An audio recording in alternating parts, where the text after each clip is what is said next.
They won't let you go, set you free, or send you home.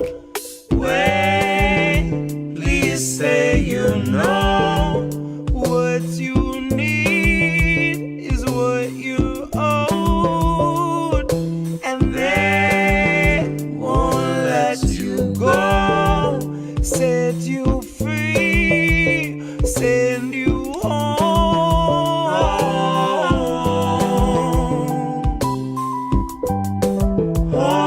Send you home.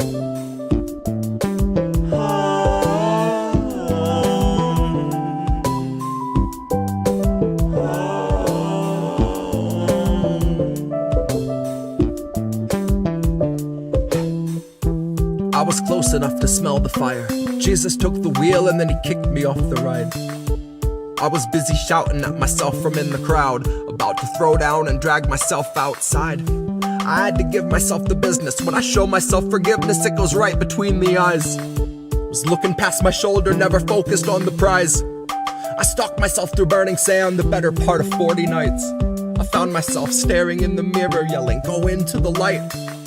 Cause I was in the rear view, staring at the highway, horrified. I was in the road ahead, arms wide, ready to be mummified. Gonna be the fella yelling how he's sick of always betting on his life. I'll also be the guy that brought the dice. Half a dozen chambers and I keep an empty 5. Only needed one to break the ice. Only needed one to clear my mind. Only needed one to stop time.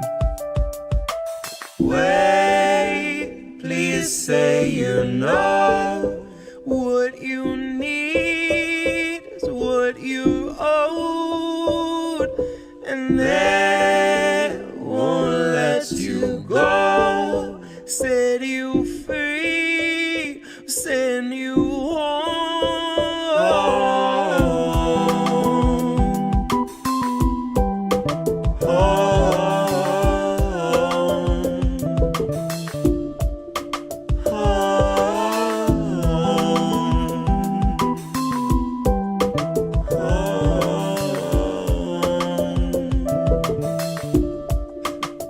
I'll be the guy that brought the dice. Maybe that's how it goes. We won't open our eyes, so we're the last ones to know. We're the last ones alive, kept our enemies close. Wondered why we don't thrive while we're grasping at ghosts, counting backwards from 5, counting backwards from 5, counting backwards from 5.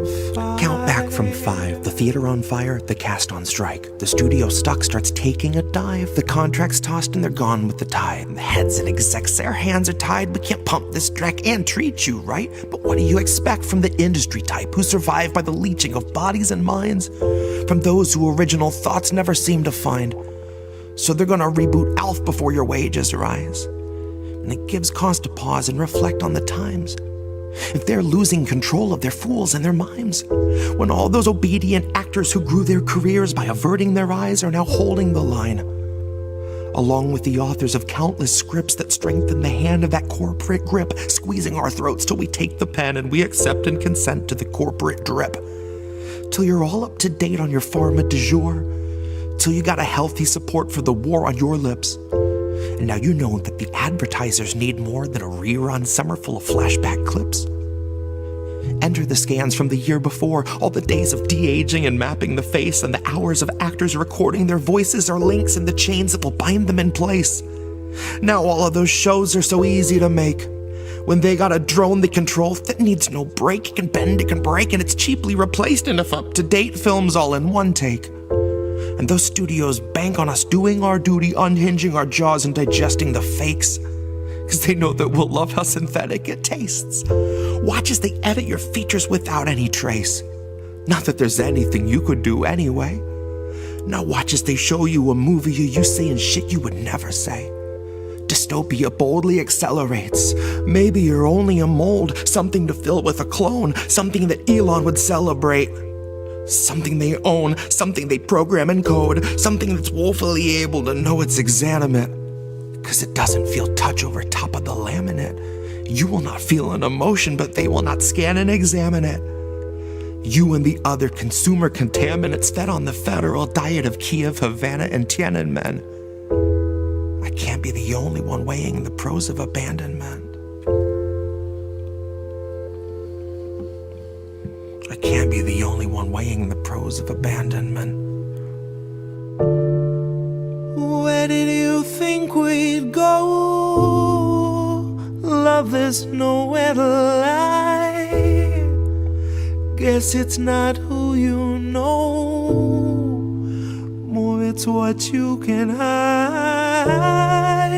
Like we're chained to the floor, they're streaming us live while we're watching the war, counting backwards from 5. Counting backwards from 5. Counting backwards from 5. Counting backwards.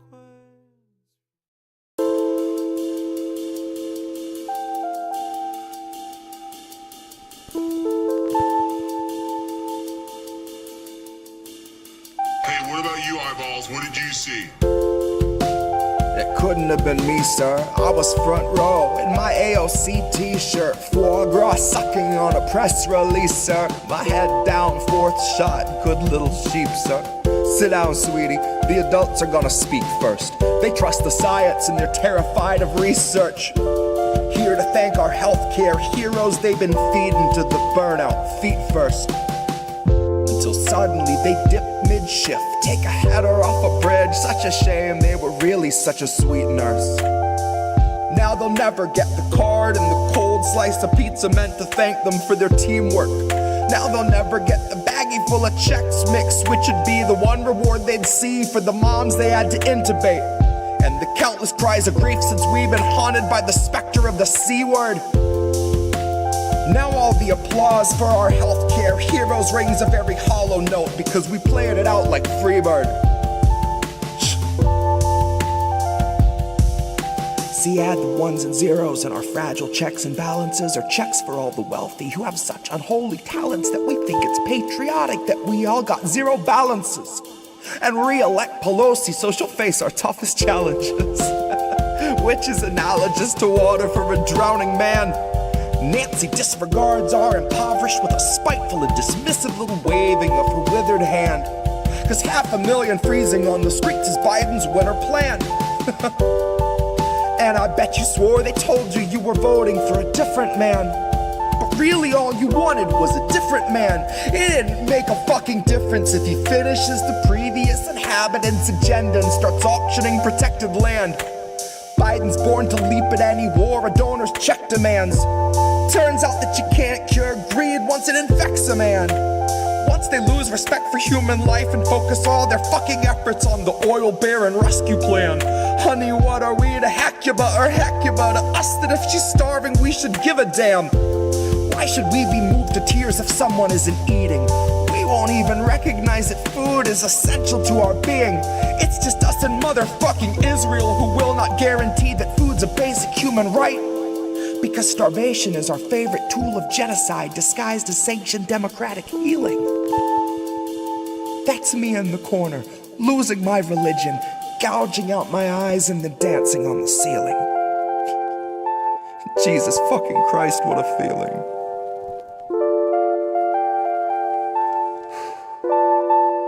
Hey, what about you, eyeballs? What did you see?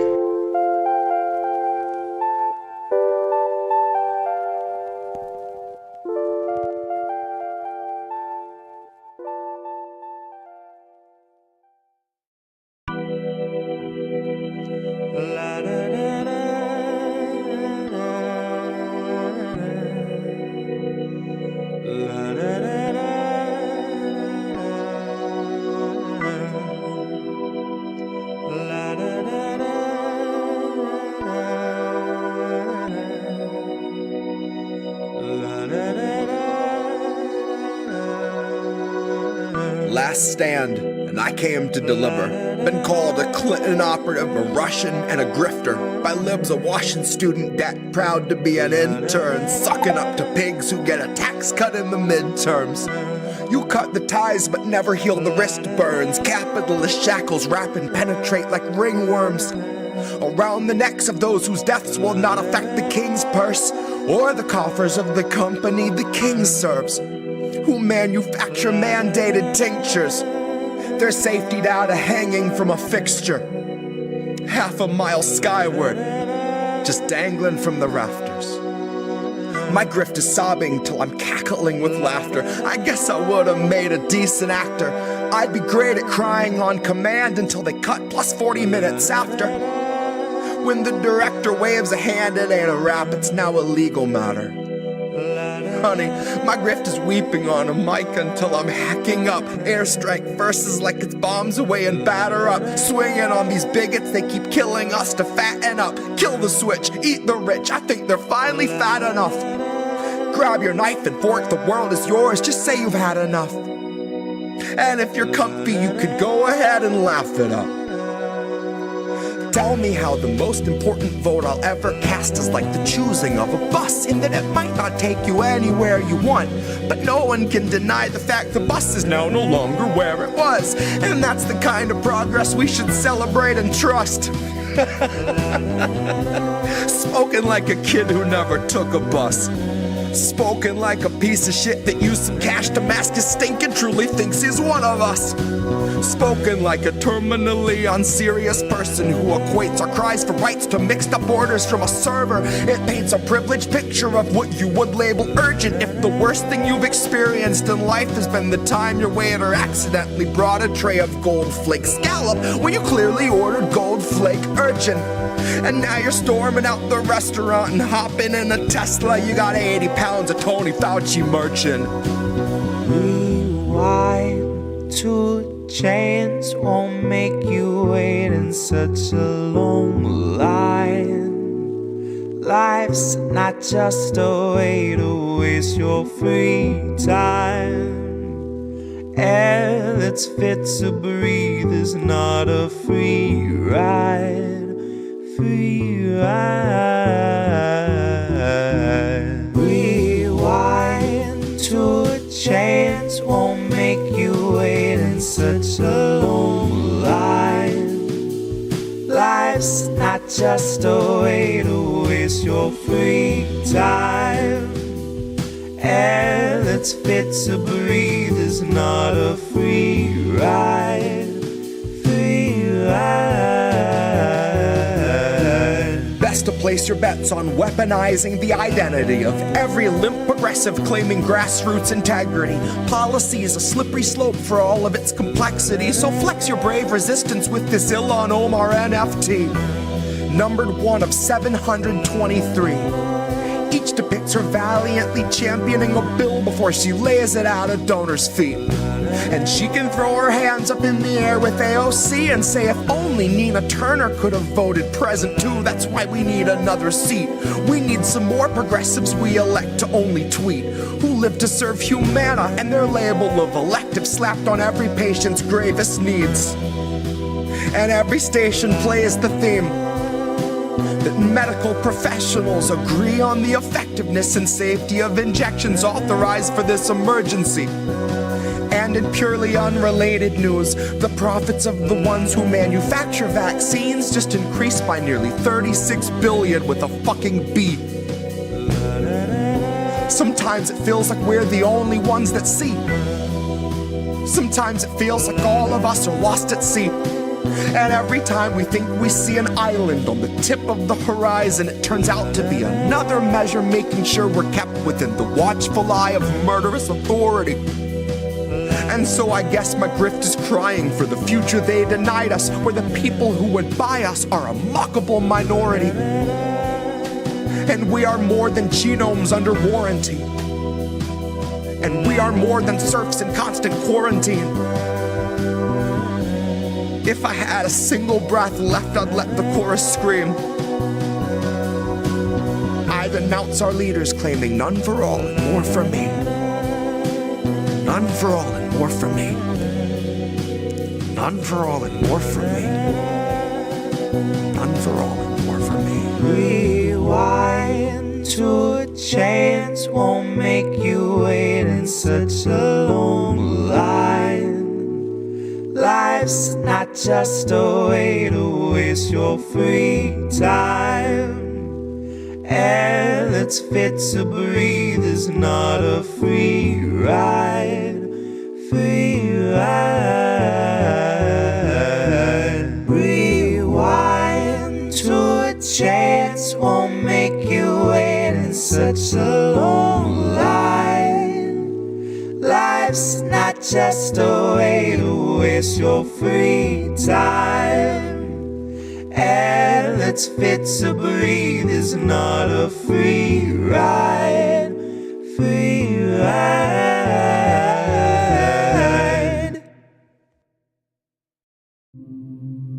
Her hands are bound behind her candidate, who found the perfect hill on which to lay it down for good. Who she might not agree with on apartheid or celebrating war crimes, but talks just like she could. He's got the IDF's back and the CIA's back like a Democrat should. Mr. Anti-Establishment didn't start the fire, but he's slipping on his hood. Her voice is grafted to a candidate who might not always speak for her, but what is she to say?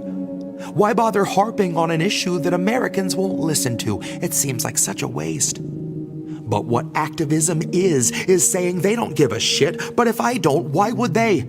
So way to rob yourself of agency, then chain yourself to genocide and look the other way. I love to see a fellow running as a Democrat, taking stacks of money from a GOP super PAC, calling out corruption in the giant fucking country club he's clearly been accepted at, but wants to be the leader of. He knows which way the money runs, knows it paves a leader's path, and human rights for Palestine historically don't lead to that. So he will not address it, as he doesn't see a need for that. And welcome to the attitude our country's politicians have displayed toward Palestinians since back before they cracked the will of Arafat. And so the story goes forever after. We do not speak the P word here or recognize the Nakba. All you'll find are sea lions who volunteered as actors, barking like a manuscript from NAFTA. All you'll find are insulated sycophants intent on justifying why the slaughter done in Palestine is not a voting matter. Tell that to Shireen Abu Akleh. Tell that to the children growing up inside a city where the walls are made of shackles. Tell that to a mother who is burying her baby, how her son is not our problem because we'll never see his grave. He's just a topic we can mute, or we can scroll right past his face and all the videos of mourners being beaten at his wake. So stuff your poll on what the average voter sees as urgent. They don't get to know the half of what we use as our detergent when we launder all our ISIS cells, our cartels and insurgents. We do not elect the man behind the curtain. We elect the pull string diversion. We elect the lesser evil donors pre-selected best to do unto the Arabs as we did unto the Persians, and do unto the Muslims as instructed by the merchant who provided you with HIMARS that can vaporize a person. Back into the dust in which we all will find immersion. One arms dealer's Jenin is another dealer's Kherson. Both are just a mark that Lockheed Martin smells a purse on. And voters are the hollow thralls that Congress put a curse on to vote against their interests every 4 years till they die. And if you show them Palestine, cry better them than I. Though the curse of occupation's taken place within their mind, they will always love their prison, long as they are shown the sky. They will sing about their freedoms under Apple's watchful eye, as puppets dance and sing should you so pull their strings and wires. And they'll rally round the man who bears a torch and bears it high, and believe him when he tells them that he's here to stop the fire. We're cursed to love our prison and keep lifting up our liars. We are not behind the wheel, we're being crushed beneath the tires. And our blood is in the oil, and the plastic on the wipers, and our blood is on the hands of those who cranked inflation higher. And blood is on a vest where press can barely be deciphered. Put there by a few Israeli snipers who were aiming at the center mass of truth about American desires. That you can sell us any story. We're a nation built of buyers, and we love a good parade. It always makes us feel inspired, like who cares that those were Nazis? Gosh, they had the whitest smiles. So I wouldn't bank on sequels to the Nuremberg trials. If they happen now, they would be confidential Pfizer style. Redacted paragraphs and empty vials, close to 80 years before they share their files. Well, luckily, your lesser evil logic lets you justify the nations we've defiled. Lesser evil logic lets you cast a vote for someone that you know is truly vile. Lesser evil logic sees another million bodies thrown upon its hoarder's pile, extending out for miles. So every line I've had to scrap, I've turned back into bile. So don't you touch that dial, lest the feds come swarm your door. Guess it isn't...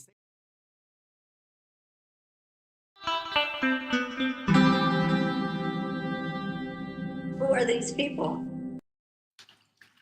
Hi! Oh my God! Oh, it left that background. What the what? Sorry, everybody. Hi. All right. See, now it's really funny because we talked about this. Reef and I watched a video yesterday where a guy literally introed his video like that. I was like, whoa, hey, that's a bit much. And sure enough, I just did the same thing. So we're here, but we're late. Arguably, I feel like he was worse than you are. I mean, he was literally like, "Oh, hey, everybody, welcome." I don't want to claim who was to blame for this one, so we'll just leave that. We'll leave that out. We are getting started a little bit behind, but that's all right. We got plenty of stuff to get to. It's been a couple of weeks, feels like. Not much is happening in the world. Nothing changed fundamentally, of course. Everything's still going to shit, right? I mean, that's pretty much how we've been. We're still along that same track, and we've got a couple of interesting stories that are going to talk about that. Yeah, I talked actually, it's funny. I see somebody's talking about Nico and lesser evil logic and two evil debunking. I actually used the lesser evil logic underneath one of his tweets, so it was easy to, hopefully that had something to do with it. That would be great. Good. The more people hear Jesse, the more people start talking about what Jesse's talking about, the better. Okay, Dr. Donnie. We put up a QR code the other night, all right? Keith McHenry. It's too spicy for YouTube. You can't watch it on YouTube. So if you want to watch it, you got to go to rumble.com/IND/Any News Network or rockfin.com/IND Left News, and you can see it at either one of those places. And you can get to it by clicking on the video or, that I set up there that has the thumbnail. There's a link to each one of them in the description, or you can just scan that QR code with your phone's camera and it will take you right to the stream and you can watch it from there. Apologies for that, but there was no way. We talked about some medical stuff that I was not comfortable with 2 strikes already being on our channel, bringing over. And I thought it was a good way to get people to come over to watch on Rockfin and Rumble. And I think it was successful at doing that. So thank you for asking. I wish that you had been there to see it live. I apologize, but yeah, so check it out over there. Hi, Anna Mayers. Welcome over on the Rockfin. I see you're there. I see Sean's here also. It's these guys. Yep, these guys. Because who are these people? All right, we're going to talk about the money laundering tonight. That's one of my favorite topics, is calling out the people that are money laundering. Then we're going to talk about, we have no choice. We have to talk about it because the Five Eyes have ramped up and they've really taken the censorship realm to another level. And now we see we see journalists and we see activists getting arrested. And now we're going to talk about what happened to Sarah Wilkinson, as well as Richard Medhurst, of course, and others. We know that Brazil just kicked out Twitter yesterday. I'm not going to call it by what Elon wants to call it, but I will call it by its rightful name of Twitter. And we're going to talk about how that's sold as a bastion of free speech and why. And then I have a very short thing. I'm not going to show a lot of it, but just how bad the narrative management was on the protests statistically, the college protests. It's shocking. I mean, it is and it's not, but just how little representation the actual protesters got and their message got on corporate media across the board is why we do this show. And we've got the numbers to prove it. But yes, Heidi and Dr. Donnie mentioned I did sit down on Wednesday night with Keith McHenry for a couple of hours while Reef and Cullen were doing INN News and recorded that. It was really good. I was so nervous the first 3 minutes, I didn't realize that his mic was muted to the recording, of course, and I felt terrible. I didn't want to stop the whole thing and then start over. We were only 2 minutes in, so I just hit the button and I just edited it out. What am I supposed to do? But yeah, what a conversation. What a great guy. I mean, that guy is an OG legendary activist from this generation, and we don't have very many of them. People who have been active in the 80s and 90s and 2000s and 2010s that were fighting against COVID and saw what was going on there, that feed the hungry worldwide and have stories from all over the world and protested in Seattle in '99 at the World Economic Forum. Just a wealth of stories. It was a lot of fun to listen to him and to have a conversation with him. So definitely check that out over on Rockfin and Rumble. You and your week, sir, you had an INN News. Terrible. Yeah. Did do that. Talked about stuff. I don't even remember what it was now. That's how well my memory is. Talked about Elon monetizing free speech, little Jonathan K. Cook. I brought an Eva Bartlett story, which I don't often do. We should do that more. Yep. Definitely should. And I probably will do it this week as well. There was a part 2 to the story that I actually read the part 2 first. So we'll do a prequel Eva Bartlett this week. But yeah, did that. Talked about students divesting from the old Israel, and some healthcare stuff. Yeah, so that's what we talked about. Yep.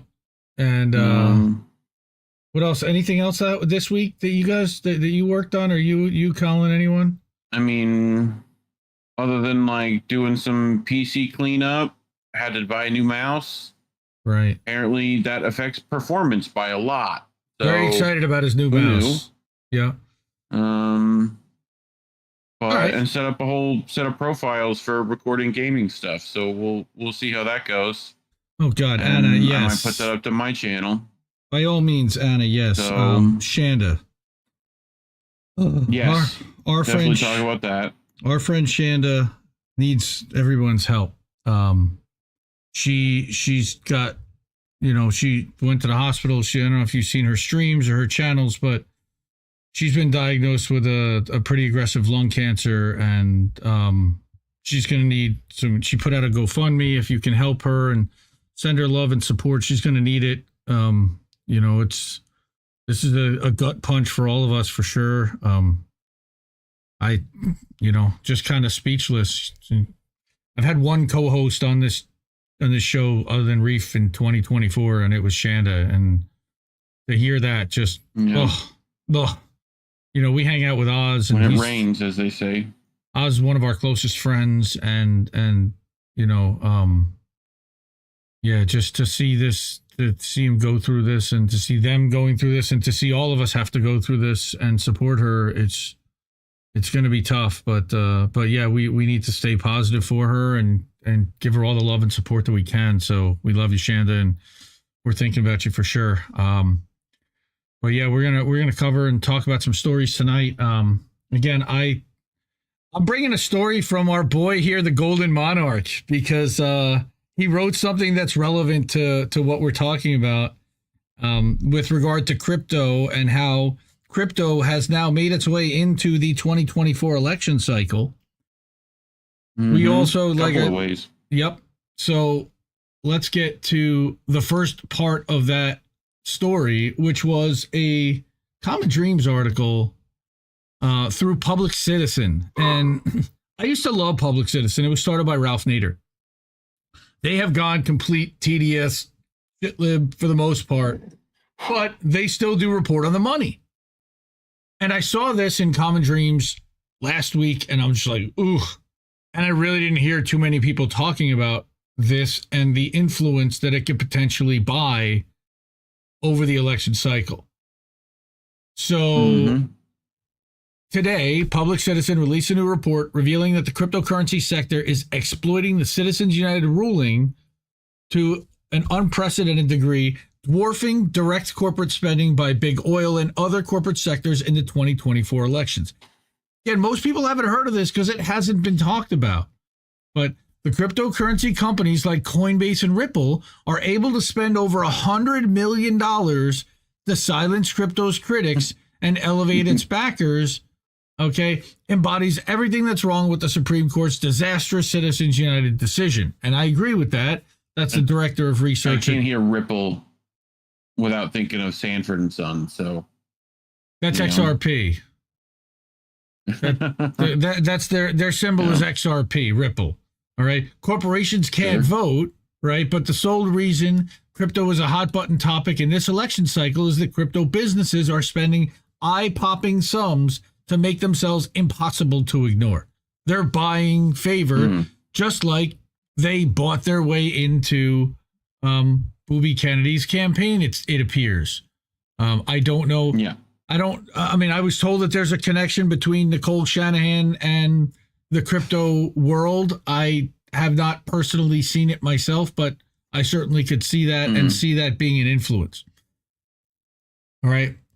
But, they're spending this kind of top findings of the report, okay, which analyzes federal election data provided by OpenSecrets.org, which is a nonprofit organization that just tracks the money. They track federal election spending through the FEC. And they track expense filings. Crypto corporations are by far the dominant corporate political spenders in 2024, as nearly half of all corporate money contributed during this year's elections came from crypto backers. And that's, again, $248 million. Let me ask again to those Green Party supporters, and I love you. How much does that federal funding 5% get you money-wise? I think it was 100? No, I heard it was 20 million, according to Bree Joy Gray. 20 million. Okay. I'm glad you re-looked it up because I forgot what it was. $248 million just from the crypto industry. And we know that AIPAC has already dumped. Thank you. That AIPAC has also already dumped over $100 million into this cycle. That was another article that I was going to bring that from Common Dreams. I decided not to because I have too many already. But direct corporate election spending at this scale is unprecedented. We've got people buying our elections more than we ever have. Crypto's total spending in the past 3 election cycles combined, which was still a lot at $129 million. All right. That already amounted to 15% of all known corporate contributions since Citizens United in 2010. And crypto has only been a thing really since 2020. I mean, it's been around. This is the most election of our lifetime. It's been a thing. Now, they're buying both sides, of course, because crypto is an equal opportunity briber. But since Citizens United, the crypto corporations are now second in total election-related spending, trailing only the oil and gas companies, fossil fuel, which has spent $176 million over the past 14 years. But now that's been surpassed. I mean, now you're talking $248 million. They're just going to blow right past this number, right? That's $73 million just from Koch, the Koch brothers. Again, crypto is wrecking the Koch brothers even and dwarfing them. We haven't even talked about Leonard Leo and how they're using that $1.6 billion to buy off federal judgeships and to influence the Supreme Court.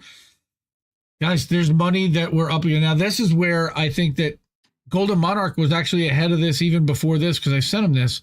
The crypto sector's Fair Shake PAC, and we're going to look into that a little bit, and its affiliates have received nearly $114 million directly from corporate backers, far more than any other outside spender this cycle. So now you've got it's almost like a union. It's a a collective of all of the crypto industry moguls and companies that form this pact, this fair shake pact, so that crypto gets a fair shake with Congress. It's so draconian. Fair shake's corporate backing is unprecedented. Though unlimited corporate contributions have been enabled since 2010 by Citizens United, this newcomer is already second only to the super PAC dedicated to electing Republicans to the Senate in terms of corporate money received. That super PAC, which is the Senate Leadership Fund, has received nearly $119 million directly from corporations over the past 14 years.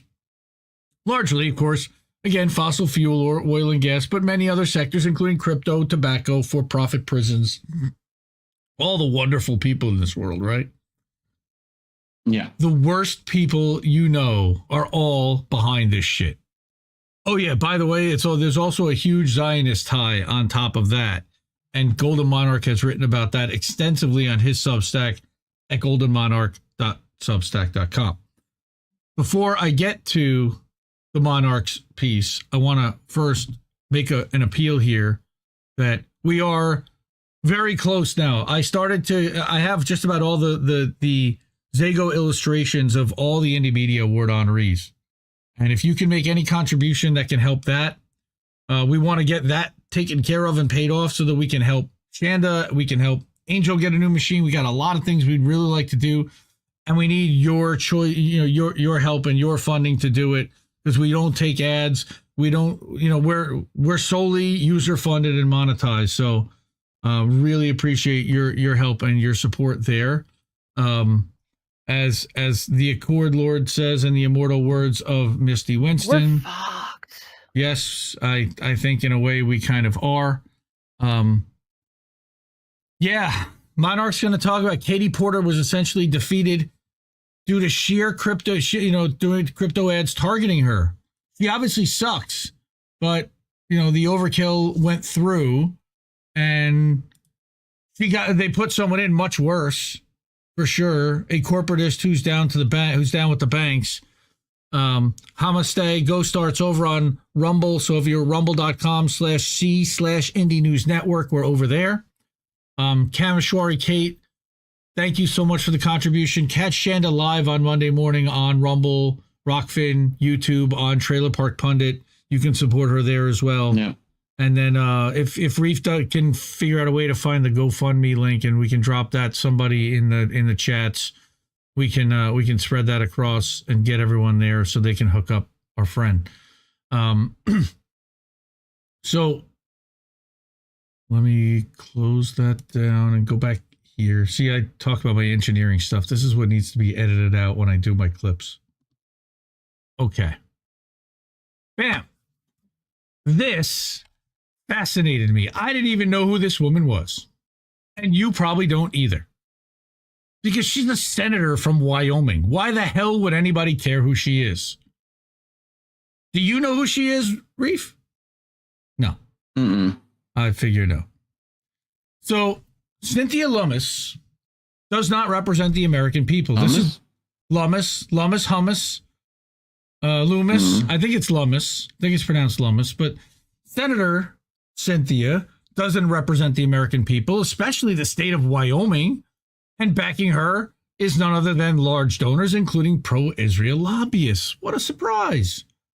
But before discussing her history with the Zionist Bitcoin, let us recap how she's financially backed and what political positions she's put herself in over the years. So Monarch pulls from Open Secrets, okay, just where the large contributions in PACs. So $2.5 million effectively of the $3 million she's raised has come from either herself. Has come from either PACs or large individuals' contributions, which are wealthy people. That's basically who she serves. All right. That's, again, 77.2% of her funding comes from that. All right. She also gets from the Senate Conservatives Fund, the Club for Growth, Sinclair. We know that they're highly conservative. And then you get into Multicoin Capital, 21,000, And now these are the people who buy her off for cheap. You can see what he says. As you can see from these two images, Lummis is like any other politician in Congress, is bought by her donors, right? Strangely open secrets, doesn't disclose her previous source of funds before 2019. I don't really know why. That's kind of weird. But here's what she does, and here are her positions. The 4 key takeaways is that she, one, opposes BDS, right, which is boycott, divestment, and sanctions against Israel for their treatment of the Palestinian people and apartheid, which we are legally bound to support, though they are passing ordinances. APAC cash. Right. I'm sure it's all over it. She opposed the Iran nuclear deal back in 2015. All right. She's supported funding for Israel's Iron Dome, as did, of course, the majority of Democrats and Republicans. And she currently supports the current level of U.S. aid to Israel. And I'll bet if given the opportunity, she would probably vote to increase it. So clearly, Lummis is a staunch supporter of Israel, and anything the United States does must be to support Israel's endless wars and genocide against Palestinians and other neighbor countries such as Syria, Lebanon, Iran, etc. All right, he puts an article from the American Jewish Congress vaguely stating her record and public positions which are important to the Jewish community. And precisely which Jewish community is the article referring to? Judaism? Or more predictably, Zionism? Well, we know that it's the latter because they conflate these two things constantly. And anti-Zionist Jews don't get representation at this level, especially because she stated that she opposes BDS right there. We know that, you know, what that means. Right? So as a member of the House, she opposed like that. So those are the 4 points right there. All right. Then we have who's Will Cole, her son-in-law. Oh, he's involved. How? Because Will Cole is currently the head of product at Zapright, but former the chief product officer of Unchained, which is a crypto play, but former VP of product of Stack Overflow. That's a tech company. All right. So he says Unchained is where the focus will be because a while ago, from July 25th through 27th, earlier this summer, the Bitcoin native financial services company was a moderate sponsor of the Bitcoin National Conference, or what Monarch liked to refer to as Republican National Committee 2.0 for short, given the sheer presence of politicians and billionaires, including Senator Cynthia Lummis herself, of course. Now, I don't know if you're aware, but Wyoming is actually a central hub for crypto research and crypto bros. Probably because the land is super cheap out there, so they can buy a ton of it, put up all kinds of server farms, and electricity is probably cheap and everything else. So they just went to the cheapest place they could go. And Jackson Hole, Wyoming has now become like a destination with $10 million homes. Now, he says, a rancher turned capitalist Zionist with laser eyes, not my hero. And that's a link to Roll Call, all right, where... All right. From Heard on the Hill, how Cynthia, a rancher and grandmother, was crowned the Senate's queen of crypto. What do you mean? So if Unchained, Will Cole, and Cynthia Lummis are all working together behind the scenes, what does this say about the interests of the American people? Nothing whatsoever. Right? So we add in Lummis's Zionist positions on Israel, and you'll see that she's heavily reliant on the crypto industry and Wall Street to spread her donors' propaganda. And by the way, Lummis is the first crypto owner in this. She's the first crypto owner in Senate's history. But how is that actually playing out in real time? Well, he feels like not a good look when you pair that her own baptism, right? Here's one summary from Roll Call saying, quote, the way she tells it, the astronomical return on investment wasn't what converted her into a Bitcoin evangelist who wears her faith on her Twitter profile. She added laser eyes to her campaign's account's avatar last February. Oh, God. Right? And speaks in crypto's extremely online tongues. I mean, he'll say things like, I'm a hodler, all right, which is hold on for dear life. Okay, you know, because they're just never letting it go and never selling it. I don't know how it goes up in value if you just hold on to it forever and nobody ever transacts or trades with it. But yeah, well, that's a whole thing about how this whole thing is kind of a scam. Now, I haven't really talked about how it's a scam yet, but they're pumping money in. And we talked about this a year ago. And I don't like to use this guy as an example. All right. But we talked about the guy who self-immolated outside like New York City courthouse or something, or outside the Trump trial. I think it was in July. And he had written extensively about how crypto was a Ponzi scheme. I think there was a lot of questions about him and about the way that was written, but I think there was truth let out in there, in that once the money is put into the crypto market, it is then immediately extracted by the banks. So there's literally no money behind the whole thing. And crypto people will yell at you. Go, is there. No, it's not. No, it's really not. If we can save the banks, then we can save the world. Well, that's what the crypto guys would like you to believe. But he said, but like Monarch says, that as if mixing religion with politics was bad enough, what is up with these Zionists mixing religion and blockchain technology? What's up with that? What's up with that? That is. What is it? Is that Keenan? Keenan from Yeah. Nice from. Yeah, which shout out for, was it Max put Keenan on the spot? Not that long ago. Oh, he sure did, and he did not like it. Good for him. But she says, having grown up as a rancher, we always said, well, buy more land. They're not making any more of it. And the rancher's dream was, I only want to own the land next door to me.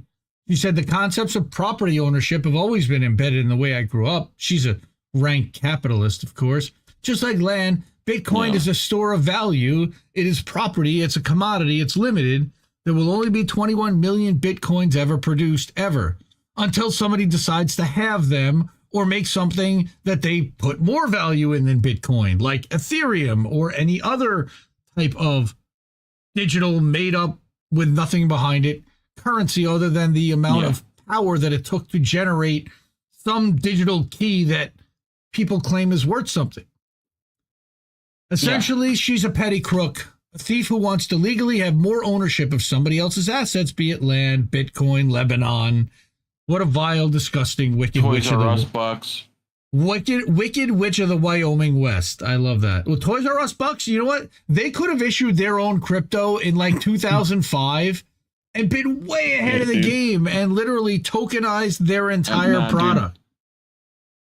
Chuck E. Cheese, Entertainment Cheese would have definitely been able to out NFT. Well, see, but Toys R Us. See, they're technically already in on the NFT, on the crypto grift, because you have to go in. You can't put money in a Chuck E. Cheese machine. You have to go into, because I took my son there last week. You have to go to a machine, buy credits. Either you buy credits that work on a per game basis, or you buy amount of time for an unlimited amount of gaming in a certain amount of time. You got to trade in Chuck E. Cheese credits, dude. Yes, and then what do you get for it? You get prizes.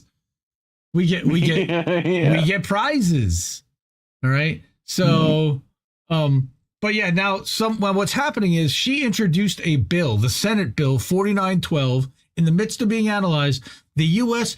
Strategic Bitcoin Reserve. It's a Bitcoin reserve. It's going to be the biggest reserve in the history of Bitcoin. It's an even bigger scam than the blockchain itself and its pseudonym developers.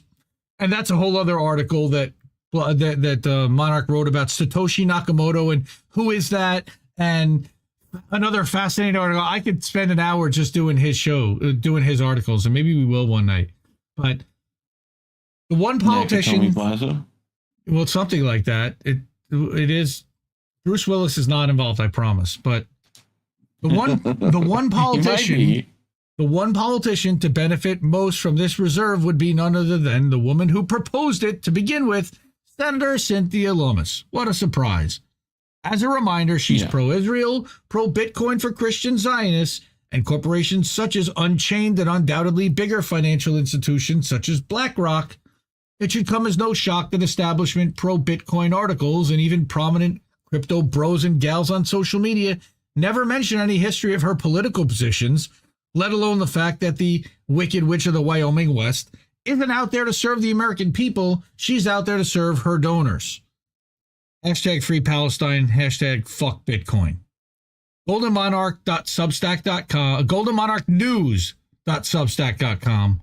Look him up. Go check it out. I've been a big fan of him writing ever since he started. All right. His latest one was about Binance. And I don't know if you've heard about Binance literally shutting down accounts belonging to Palestinians at the request and demand of Israel. That's crazy. All right. He talks here again about, is Satoshi Nakamoto cryonically frozen? And who exactly is Satoshi Nakamoto? And whether it's somebody by the name of Hal Finney, and who Hal Finney is and why it could potentially be that person. Another article Isn't about that the guy in Saved by the Bell. No, you're thinking of Mr. Feeney was in the Boy Meets World. He was the. That's it. He was the voice of Kit. Michael Knight. Yes, the voice of Kit also became a principal in a later show. And then a basic explanation early on about how Bitcoin has been taken over by the banks and by the Zionist movement as a way to launder money. So all of this money being pumped in by crypto companies into the 2024 election cycle is having a mega influence over what the narrative is about crypto, how people feel about it, whether they're planning on regulating it once the election happens. I have a feeling not, because it's looking like Republicans will end up taking the White House and probably the Senate, if not the House too. So they've been incredibly Bitcoin friendly and bought off by it, as well as Zionist friendly. So I don't see them really being regulated, but with all the money they're making, and again, the whole thing is a Ponzi scheme in my mind. So they're just sucking all the money out of what's being put in. Somewhere, all of this money is being donated, and what is happening, I believe it's being donated in the value of whatever they value that crypto to be. It's not, they're not actually handing they're not actually handing $119 million over to the campaigns. They're giving it to them in crypto, letting them exchange it for whatever they want. And guess where all those transactions happen? You know, because the campaigns need to cash out of their crypto and turn it into USDC or USDT, which then flips into US dollars and makes its way into a bank account. I mean, there is a multi-step process. Oh yeah, by the way, there's massive fees that happen in between each one of these transfers. And who's getting those fees? People loads of money. Who's getting those gas fees, those transfer fees? It's a real question. And I don't know who's getting it, but I guarantee you it's nobody poor. All right. Yes, Golden Monarch, Wyoming has become one of the capitals for, and the University of Wyoming has been like crypto research central.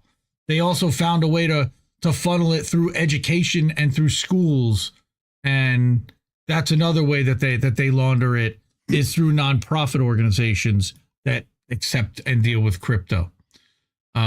Yes, Monarch, hashtag boycott Binance. Again, thank you for this article. Really, I'm so pumped that you started writing, and this is good. Why so low on the screen? Oh, you're talking about this? Because yeah, that's weird. I don't know why. But if it's a big statement, a big chat, it goes too high on the thing. But anyway, credit cards 2.0, well, sort of. Except that you can't transact nearly as easily with crypto, and the fees are a lot higher than with credit cards. Now, if they decided to accept crypto everywhere, like they accept Visa everywhere, and you didn't really pay much of a fee, No, Sean, it's not at INN Substack. It's actually at goldenmonarchnews.substack.com only. He's been publishing it there. All right. But I do have... Probably in chat or in description, I'm betting. It will be after the show. I usually don't put them in beforehand, but here, let me drop the link to this article, and then from there you can all subscribe to the Monarchs thing. Oh my God, I almost hit the kill switch. Don't hit that button. Okay. Now, what I want to do... You can always press it again and cancel it, by the way. Yeah, but the minute I hit it, it hits the stop button on streaming and we're done. But we're not doing that. And I didn't. Yeah, but it doesn't do that before you like run the outro, and like there's steps before then. Yeah, maybe. You know? Okay. Cool. So if you press it again, like I've done that before, hit the kill switch accidentally and panicked. Yes. You know. Yes, oh, what do I do? Yes. Monarch, I'm not sure it's going to show because I think only mods get to put links up. But anyway, we're going to talk about what's going on in London. You know, I got yelled at this week because I did a story a couple of weeks ago about Britain and what's going on in London, and I called it the UK. And they're like, nothing's going on in Wales and nothing's going on in Ireland. Stop doing that and stop talking about stop mentioning the UK. There's a difference between Great Britain and the UK. Okay, you're right. I'm sorry. I apologize. Great Britain, but also not really. Well, you know, except that the pogroms, they said that there were no real pogroms and towns that were beating the crap out of Muslims and pulling them out of cars, like we reported on a couple of weeks ago. That was not happening elsewhere around the United Kingdom. That was only happening. Yeah, we get it. The Irish were too busy getting drunk in pubs and fighting over who lost their favorite soccer game. Right? Like, we get it. You know? We know. Jonathan Cook is in... Oh, by the way, that was the first one, Common Dreams, Indie Media Award honoree. Jonathan Cook, also an Indie Media Award honoree. Oh, speaking of Indie Media Award honorees, if you are able to, we have commissioned the Zago brothers to create illustrations of the caricatures for all of the Indie Media Award honorees. He's just about done with all of them, as well as the logos for the outlets. They look amazing. If you can contribute and support, really appreciate anything you guys can do. We really could use it. Again, we want to also do something, and we're going to be doing a fundraiser for Shanda and doing a fundraiser stream. You'll be hearing about that over the next coming weeks. And then once we're done with this, we want to help Angel. It's Angel's birthday weekend. Happy birthday, Angel Rivera.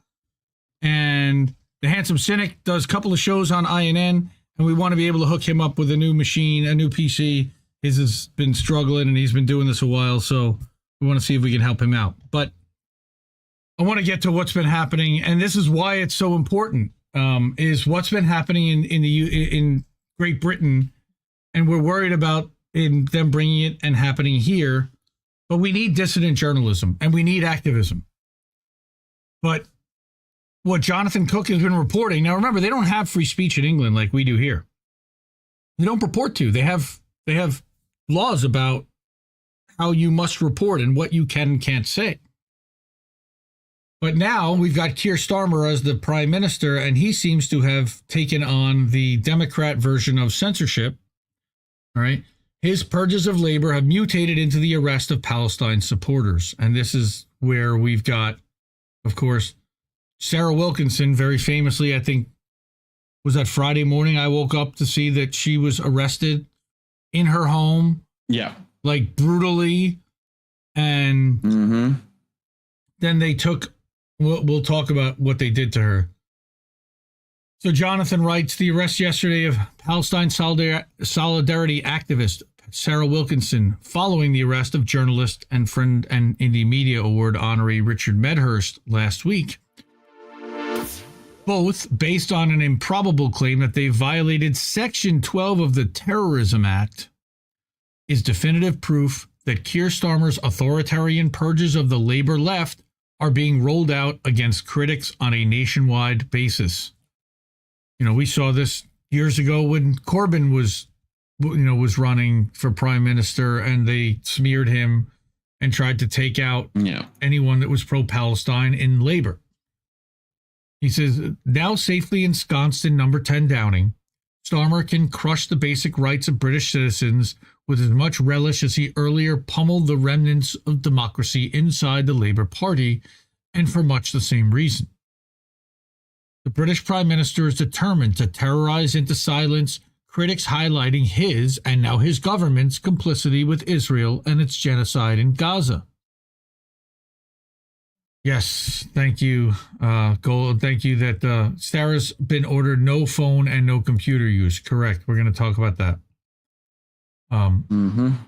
Starmer would rather dramatically expand the scope of already draconian counter-terrorism laws than act against the wishes of the United States, either by stopping arms sales to a fascist Israeli government led by Benjamin Netanyahu, or by joining South Africa's case against Israel at the ICJ. There, judges, of course, we know, have already ruled that the slaughter of tens of thousands of Palestinians over the past 11 months is a quote-unquote plausible genocide, especially if you ask Special Rapporteur on Genocide Francesca Albanese for the United Nations, who, of course, Israel has referred to as Hamas. The next step is for South Africa and the many states backing it to persuade the World Court that the genocide is proven beyond doubt. And I know that Colin and Reef have extensively covered this on INN News, and check out all the coverage of the ICJ hearings that they've done. Yeah, I think the thing with that now is like using that to pressure other countries, like, because you don't necessarily have power over Israel, but you have power over other people within the Hague's jurisdiction that you can like pressure. If they are then sending arms, whatever, they are then complicit in it. So, you know, we're already seeing steps in that regard. You know, I just, again, when, you know, U.S. empire is backing it, not a lot of power to be done in that regard. So, says the usual Israel lobby ghouls, such as David Collier, have been salivating over Wilkinson's arrest. He faces up to 14 years in jail for supposedly supporting a proscribed organization, namely Hamas. According to reports, she was told she was being arrested over content that she has posted online. Police seized all her electronic devices. According to her daughter, she's been released on bail on the condition that she never uses those devices. That's right to jail, right away. That's frightening. Let's be clear. Yeah. The police are using the Terrorism Act in this way only because they have received political direction to do so. Wilkinson's arrest is only possible because the police and Starmer, supposedly a human rights lawyer, are rewriting the meaning of the term support for terrorism, quote unquote. This is political repression in its clearest form. Traditionally, making it a crime to support a terror group was about giving the authorities the power to punish anyone who offered material assistance, such as sending money or weapons, hiding armed fighters, or providing information useful to an attack, and so on. That has a legitimate description of aiding terrorism. Even standard criminal laws against speech usually require evidence that someone has credibly incited direct violence or put other people's lives in danger, such as the charges against those involved in recent far-right riots that included attempted pogroms against Muslims and immigrants, which we mentioned earlier. This is entirely different from criminalizing as support for terror, quote unquote, any positive assertion about something done by a proscribed organization, all the more so if we remember that Hamas has not just a military wing, but also a political section and a welfare arm. So the need for careful distinctions should be obvious. Would praising Hamas leaders, even its military leaders, for agreeing to sit down in peace talks amount to support for a terror organization? Should it lead to arrest and jail time? It was never a crime to support Sinn Féin, which is the political wing of the IRA, in the sense of having complimentary things to say about its longtime leader, Jerry Adams, or backing its political positions. Yeah. It wasn't even illegal to support actual IRA terrorists, quote unquote. What? Back in the early 80s, many criticized the Ulster authorities and the British government of Margaret Thatcher for their barbaric treatment of IRA prisoners. It was not an arrestable offense, for example, to support the hunger strike of the IRA's Bobby Sands that led to his death in the Maze prison. The Jewish News sets out apparent grounds for the raid on Wilkinson's home by a dozen or so police officers, again, a peace activist, and the decision to arrest and investigate her on terrorism charges. Those reasons, if they are right, should send a terrifying chill down all our spines. That doubtless was Starmer's intent. This is a warning shot to all of us. Number one, according to the Jewish News, Wilkinson violated Section 12 by describing Hamas's airborne assault into Israel on October 7th as an incredible infiltration, which it clearly was. By any measure, it was an infiltration, and my dictionary has one of the main definitions of incredible, difficult to believe, or extraordinary in the sense of very far from ordinary. Even if she thought it was a good thing, which she didn't say it was, again, that is not something that is a jailable offense or a terror, would be even sympathizing or aligning with what they consider, whatever. Seeing Hamas use hang gliders to get past one of the most sophisticated military structures ever built to imprison millions of people is the very definition of incredible. It was indeed hard to believe Hamas managed technically to do what it did that day. Even were the police to ignore this established meaning of the word and instead assume that great or wonderful was intended as a description of Hamas breaking out from the cage in which the people of Gaza had been imprisoned for decades and deprived the essentials of life for 17 years, that would hardly constitute a crime, let alone support for terrorism. I mean, and again, this is what they're trying to pass here with the anti-BDS laws, what they're trying to now do on college campuses by smearing anyone that supports the Palestinian people or wants to see Israel end its ethnic cleansing and genocide as a terrorist or a Hamas supporter or, a terrorist sympathizer. This is what, this is like red baiting from the 50s. This is very similar in practice, as is well established in international law. And again, this is from Jonathan K. Cook, Indie Media Award honoree. He's over on Substack. He's also at jonathancook.net. Oh, that didn't go through. This one? Yeah, that one. All right. But as is well established in international law, occupied people such as the Palestinians have a right to resist an army that occupies their territory, including through the use of violence, like it or not. Just ask Starmer about that right in relation to the people of Ukraine. Further, even as the Jewish News has to quietly concede, Wilkinson wrote her tweet on October 7th. That is the very day Hamas's attack happened. She could have had no idea at the time of writing that civilians were being killed in large numbers. She just knew that they had broken out of the walls. Now, what he says here, and he puts this in a big parentheses for the podcast audience, the extent of Hamas's atrocities against civilians on October 7th is far more disputed than the Western media cares to admit. It quickly became clear Hamas did not, as claimed, kill babies, let alone behead them. Hamas.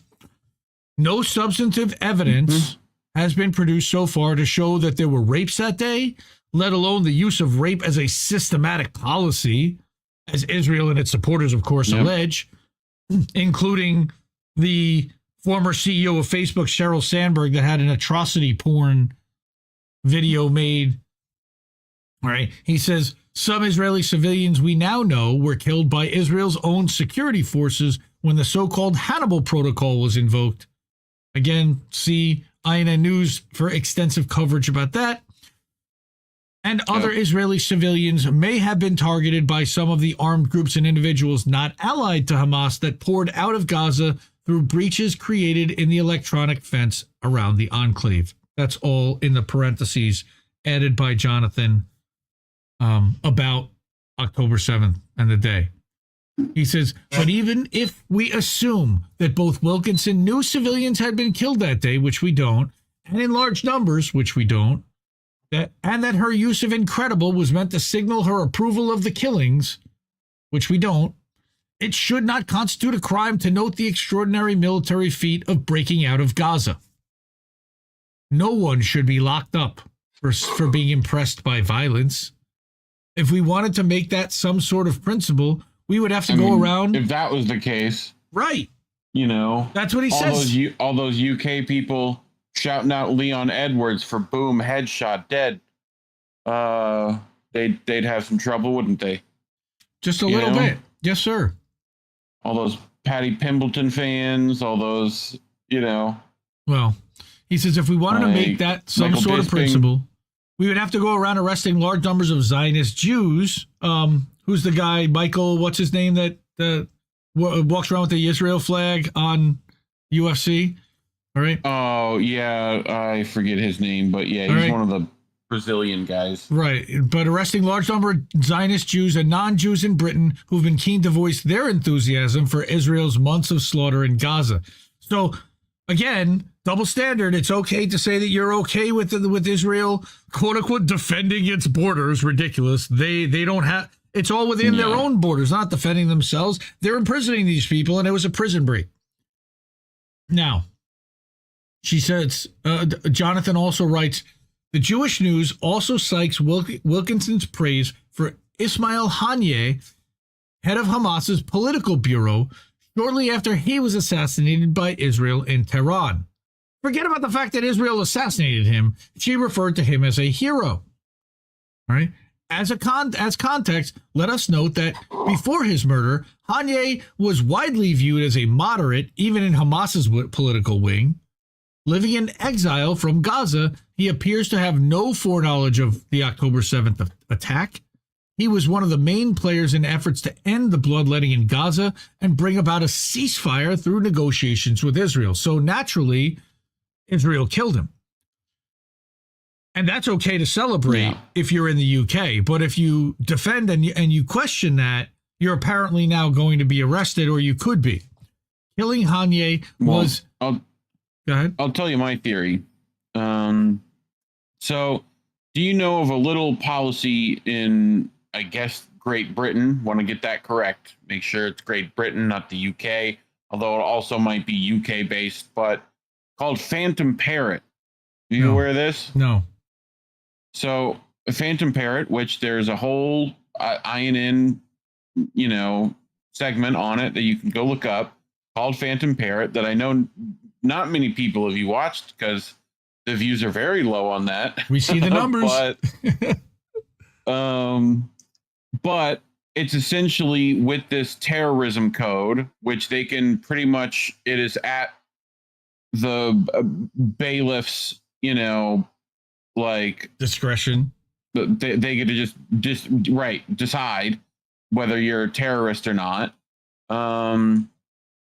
Phantom Parrot, essentially, you are forced to give up your phone, your laptop, your whatever, and they will create a phantom copy of everything on those devices.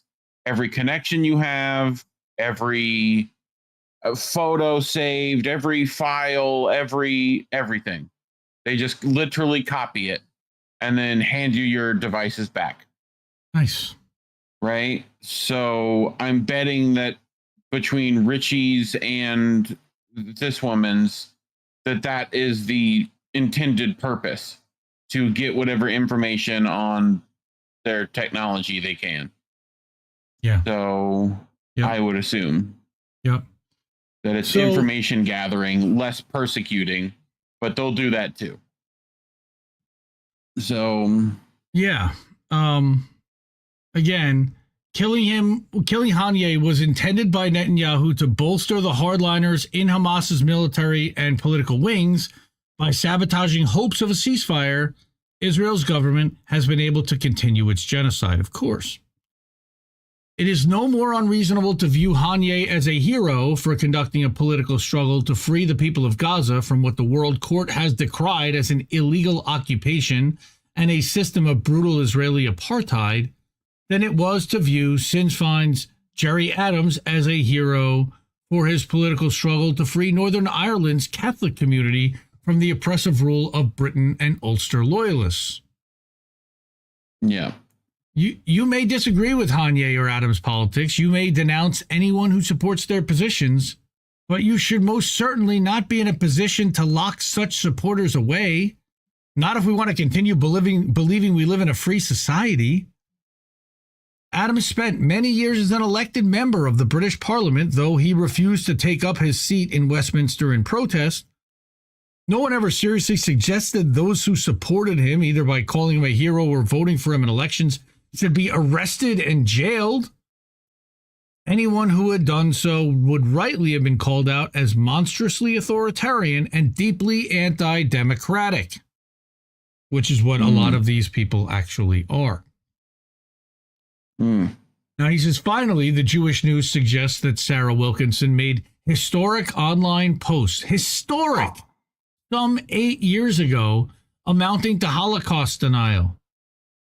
Wilkinson apparently disputes this and has argued that the allegations were a smear campaign, which we know that the ADL loves doing that. But even if we assume the worst, that she did actually cast doubt on the Holocaust rather than being smeared as having done so, that should not be a matter for the terrorism police. Having irrational, unfounded, or immoral views are not the equivalent of support for terrorism, not even close. Yeah.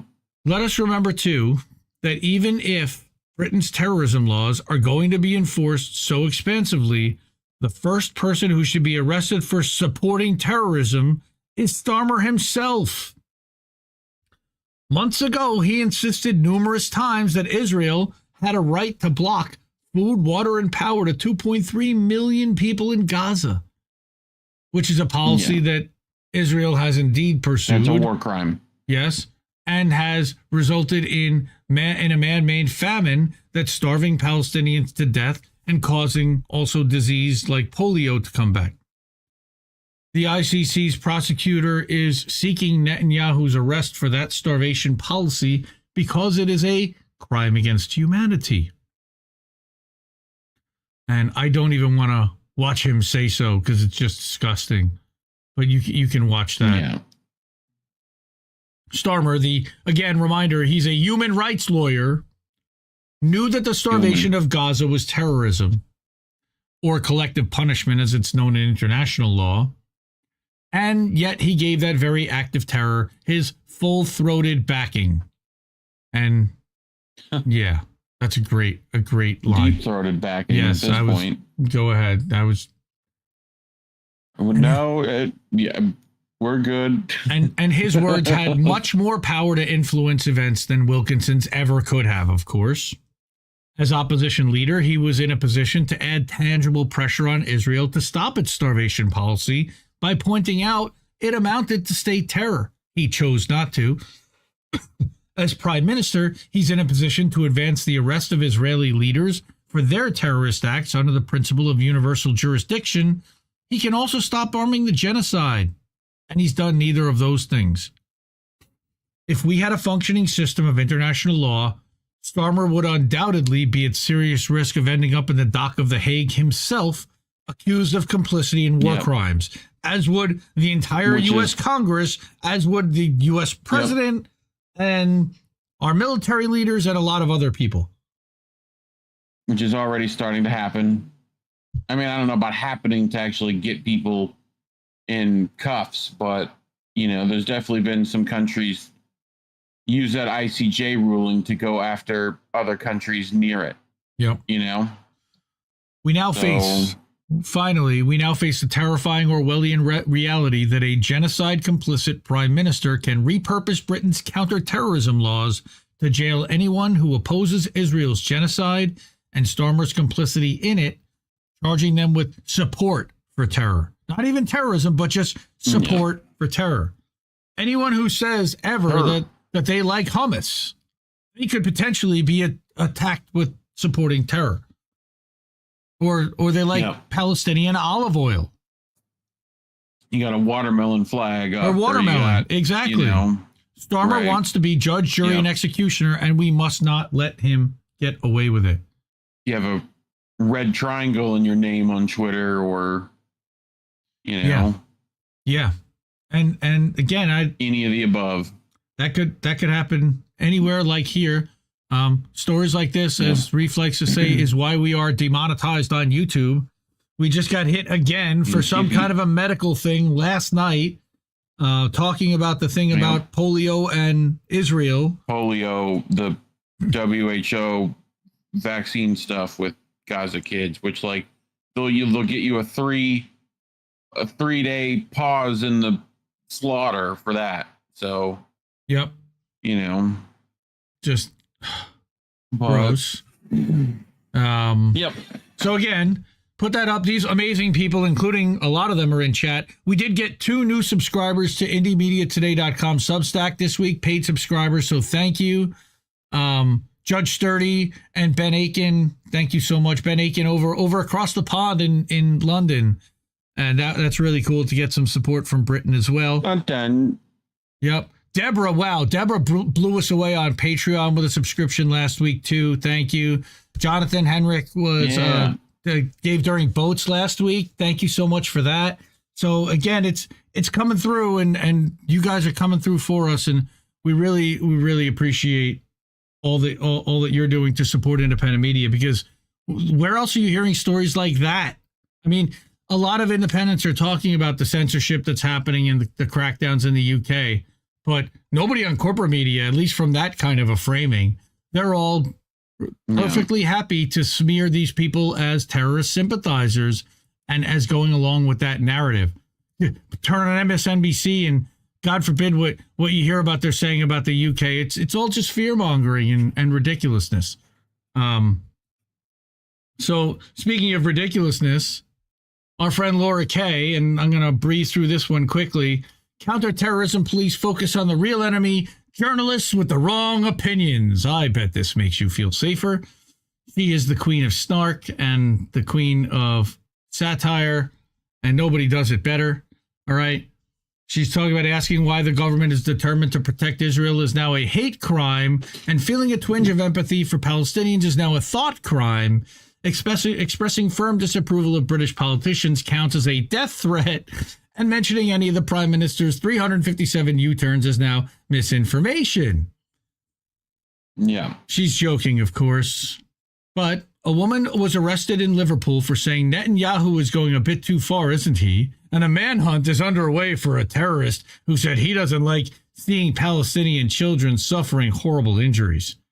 Not only was this considered hate speech, it was also misinformation, because the BBC has explained that Palestinian children probably can't feel pain and therefore don't matter. God. Plus, Israel has the right to bomb children in self-defense, and when they do, we sensibly avoid naming the killer. This is why the mainstream media is more trustworthy than social media. Again, with big tongue-in-cheek and big /s, this is all sarcastic. Okay. Unfortunately, the BBC let its standards slip by reporting a Palestinian blogger was killed by an alleged Israeli airstrike. Alleged. This was stupid because everyone knows only Israel is doing airstrikes in Gaza. The correct approach was to pretend the blogger was a Hamas terrorist and it was okay to wipe him off the face of the earth. Yeah. Again, this is heavily tongue planted firmly in cheek. You're allowed to say you fully support genocide when Israel does it, but you're equally allowed to say this issue is too complicated for a simpleton like you to understand. Neither of those opinions will get you in trouble. Surprisingly, you are allowed to criticize the government, but only if you think they're not going far enough.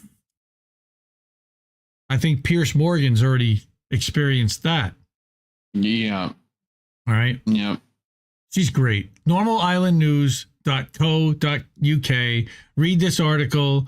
Okay, here. The government's Good Think website has published a number of sensible steps to program the public and stop them from diverging from groupthink. Here are my favorites.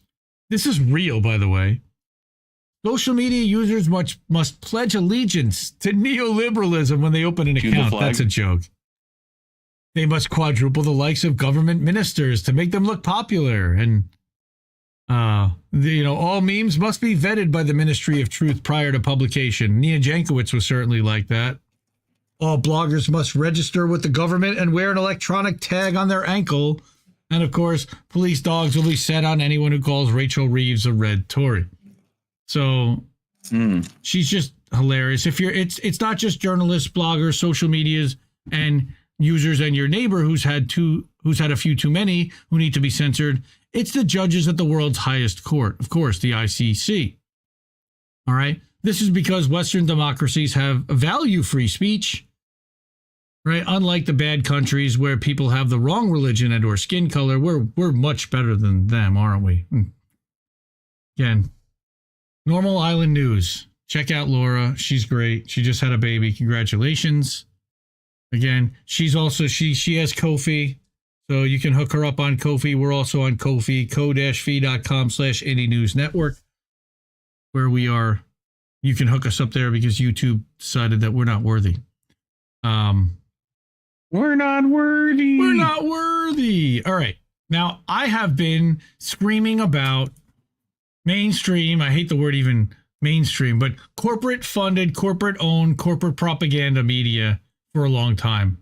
And I saw this guy on our favorite platform. Come on, hit me with Rachel. Coming to a Substack newsletter near you. That's her. So he's over on the Substack. His name is Raveen, young guy. And he wrote this article that I felt like I might as well have written called "You Need to Stop Watching Western Mainstream Media." I was like, dude, okay. So again, I don't 100% agree with all of this, I seem to recall, but he said when I was young, the Western mainstream media that I was introduced to was CNN, BBC, and Al Jazeera.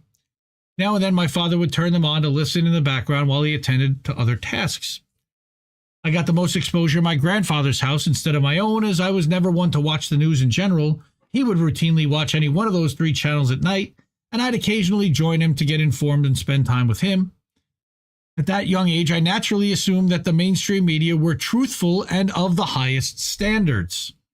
I mean, they were supposed to be the most watched. They were supposed to be the most watched channels for news and had wide international influence after all. So why wouldn't I trust them to give me factual, objective information? Also considering that your grandfather trusted them, right? Yeah, if you can't trust the FBI, who can you trust? The CIA and our institutions. That's right. The longest stretch when I watched such news was in the months leading up to the 2020 U.S. election, and actually in the wake of COVID. I wanted to be up to date with the progress of the Democrat candidates as I desperately wanted Donald Trump to lose. My main concerns were that, number one, he was going to start World War III with all his irresponsible saber-rattling and tough policies against several other nuclear powers. And that's a legitimate concern. Also, his dismal handling of the pandemic, whereby his lax irresponsible policies caused the virus to widely spread, resulting in countless hospitalizations and deaths in the U.S. I don't know if that was due to him or due to Fauci and due to policy in the military. It also safe and effective. That's right. Very safe and effective. Very safe and effective. It also caused it to spread to other countries and mutate into more virulent, harmful strains. Again, agree to disagree there. So yeah, when Joe Biden stopped the spread, it's safe and effective. It's very good. Very nice. My heart swells with pride when I think about it. Me too. He says, so yeah, when Joe Biden won in November 2020, I breathed a huge sigh of relief, thinking that he was going to be way more diplomatic and responsible in his foreign policies and his impact on the global stage. Boy, was I wrong, as I would eventually realize. If you had just listened to us, you would have known. Convo Couch, there were plenty of us that were screaming it, but of course, we were slandered and dismissed as kooks and as negative Nancy's and people who wanted Trump to win. You were the alt-left. Yep. The horseshoe theory, the alt-left. Don't worry about it. So he says, my introduction to more objective independent news media came in mid-2020 when I stumbled upon Brian Bertelik's YouTube channel, where he regularly analyzes the U.S. government's meddling in Southeast Asia countries to sabotage China's rise as a global superpower. New Atlas is his channel, by the way. I started watching his videos regularly as they were intriguing and revealed information I was unaware of. It was from his analysis that I realized, one, just how much the Western mainstream media, both news channels and print, lie and spread propaganda.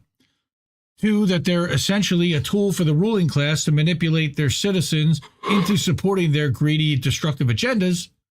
And three, that the U.S. ruling class in particular is heavily involved in instigating social unrest and coups to replace other countries' leaders with those subservient to Western interests. Well, that's obvious to all of us, but everyone has to have an awakening to that, because we're all propagandized at birth through our education and our young adulthood, most of us, to believe that the U.S. is actually a good place and tries to do the right thing. He says, it was primarily through Brian's videos that I became aware of the U.S. government's backing of the Hong Kong protests, efforts to break Taiwan away from China, and false accusations of the Uyghur genocide in Xinjiang, among others. All right? China. Yeah. He says, a couple of months later, I discovered another channel called Barrett, I've never heard of, in which an English father and son duo living in China made vlogs about their observations on the social and political aspects of Chinese society. Watching their videos opened my eyes to even further to the Western mainstream media's lies and propaganda tactics, in this case towards the Chinese system as a whole. I learned from them as well that the Uyghur situation in Xinjiang wasn't at all like how Western leaders and news media made it out to be. One of their analyses really left an impression on me was how different societies perceive concepts like freedom, democracy, and human rights differently.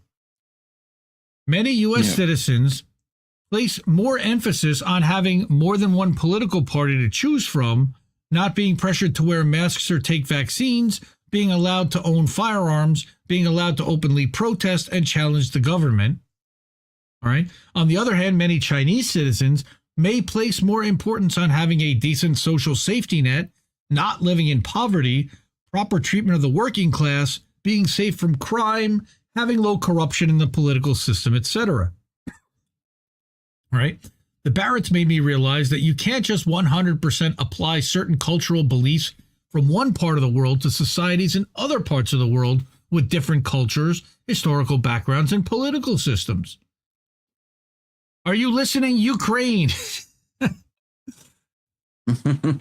These are some of the important factors that Western leaders and mainstream media just don't bother taking into account whenever they label countries like China as being undemocratic or not free or having human rights abuses, which is insane. How many human rights have we abused in this country alone?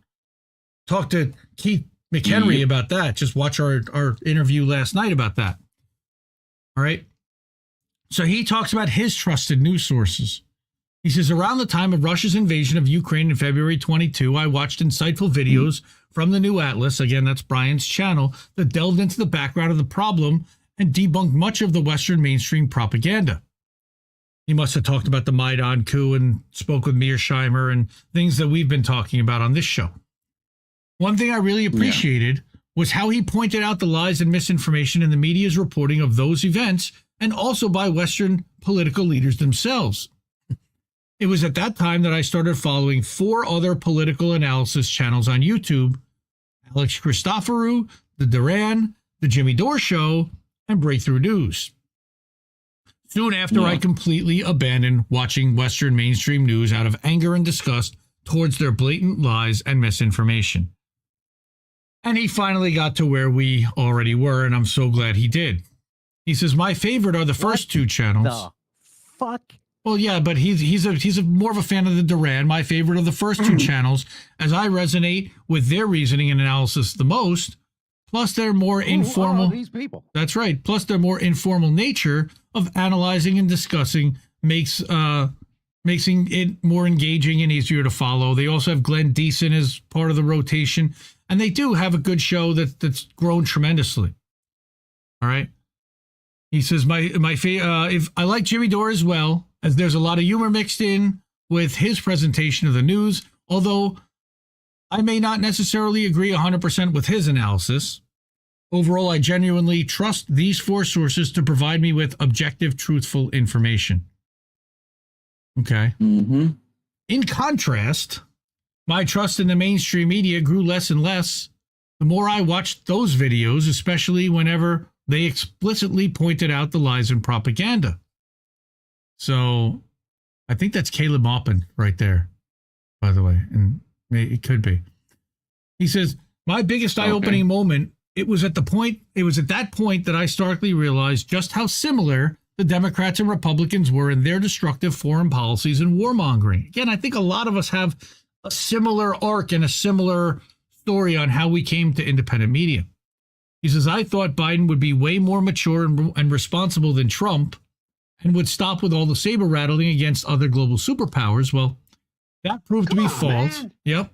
That proved to be false after watching analyses from those independent news sources on how the Biden administration, along with other Western leaders, kept pushing for escalation against Russia via Ukraine by consistently supplying weapons and training NATO troops in Ukraine, as well as scuttling any peace talks. This behavior has continued since the start of the war up to this point, with the Biden administration hell-bent on the Ukrainians to keep fighting in their long-term goals to weaken Russia, initiate regime change in Moscow, and grab Russia's abundant oil and gas. He says, I became illusioned with the Democrats as they proved to be just as bad as the Republicans in launching proxy wars, being subservient to the military-industrial complex and deep state, war profiteering, their direct involvement in changing regimes in other countries, again, Venezuela, anyone? No? And stealing other countries' natural resources. Again, Venezuela, anyone? As well as Ukraine. Consistently watching those independent, objective news sources made me realize just how evil both mainstream parties really were and that there weren't many fundamental differences between them. That's right. Just the speed with which their knee hits the floor, according to Ralph Nader. And man, was that realization fully cemented when the war in Palestine broke out last year, and both the Democrats and Republicans fully, as well as consistently, supported sending arms and money to the Israeli regime, thus directly enabling a genocide, to which they are criminally liable, and we should start bringing them up on charges at The Hague. He says the mainstream media can have such devastating effects on society. Again, this is where I totally agree with him. At this point, I've come to strongly despise the Western mainstream media as well as political leadership, given the level of brainwashing and harm they're routinely inflicting on society. I love that line.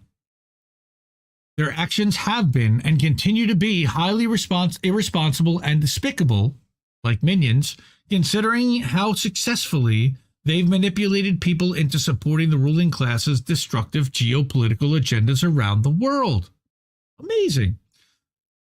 Many people passively consume the news and accept whatever is being presented as the truth.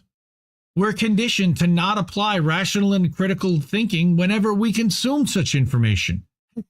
Even I had the same approach all those years whenever I watched the mainstream news up until the 2020 U.S. general election. Yet everyone has an awakening. It's just a matter of when. He says this makes the deliberate lying and spreading of propaganda by the Western mainstream media incredibly dangerous to any society, as we've seen in recent history. For decades, Western political leaders have misused mainstream media as their mouthpiece to control the narrative and manipulate their citizens into supporting their destructive agendas and wars around the world, whether it involves the Middle East, Latin America, Russia, or China. Why? So that their own citizens will passively go along and not question those agendas, of which the main goals are almost always to, again, number one, steal other countries' natural resources, install leaders who are subservient to neoliberal capitalism, and engage in war profiteering through endless wars and conflicts. Right? Mm-hmm. If a significant amount of people know the truth and strongly push back against the ruling class and boycott the large corporations with whom the politicians are in bed, it will be difficult for them to carry out their destructive plans. But we know that's bribery is not allowing that to happen. All right. It'll be harder for political leaders to justify spending so much taxpayer money. And again, I hate the words taxpayer money. The MMT people, their heads just exploded towards such endeavors. And their chances of getting reelected will drop given the public's anger. And that's the last thing they want, as they're addicted to positions of power and all the lucrative profit-making opportunities that come with it. Just look up Quiver Quant or Nancy Pelosi stock portfolio on that one. All right. Which is a much worse song than Addicted to Love, you know? Addicted to stocks? Yes. Might as well face it. To power. All right. Hence, their disinformation and propaganda campaigns are ever relentless, ensuring that their citizens are heavily conditioned to think in certain ways. And for the most part, they've been hugely successful, which is incredibly frustrating for people in independent media. I don't know anybody like that, by the way. This is particularly the case in the US and UK, based on many citizens' perceptions towards Russia, Putin, China, Cuba, Venezuela, Iran, and communism in general, among other things. I think he's got a pretty good list there. There are a lot of important backstories and information regarding these topics that the Western corporate-controlled media conveniently leaves out whenever discussing them. And it's all done so that people possess a narrow, biased viewpoint towards such topics, the one that their leaders specifically want them to have. How convenient. Right? And then, of course, he's talking about foreign policies and how it impacts foreign policy. I feel really disheartened when I see so many people on these blogging platforms and in comment sections who've bought into the corporate media's lies and propaganda on the various geopolitical conflicts around the world, especially Ukraine. That's the worst one.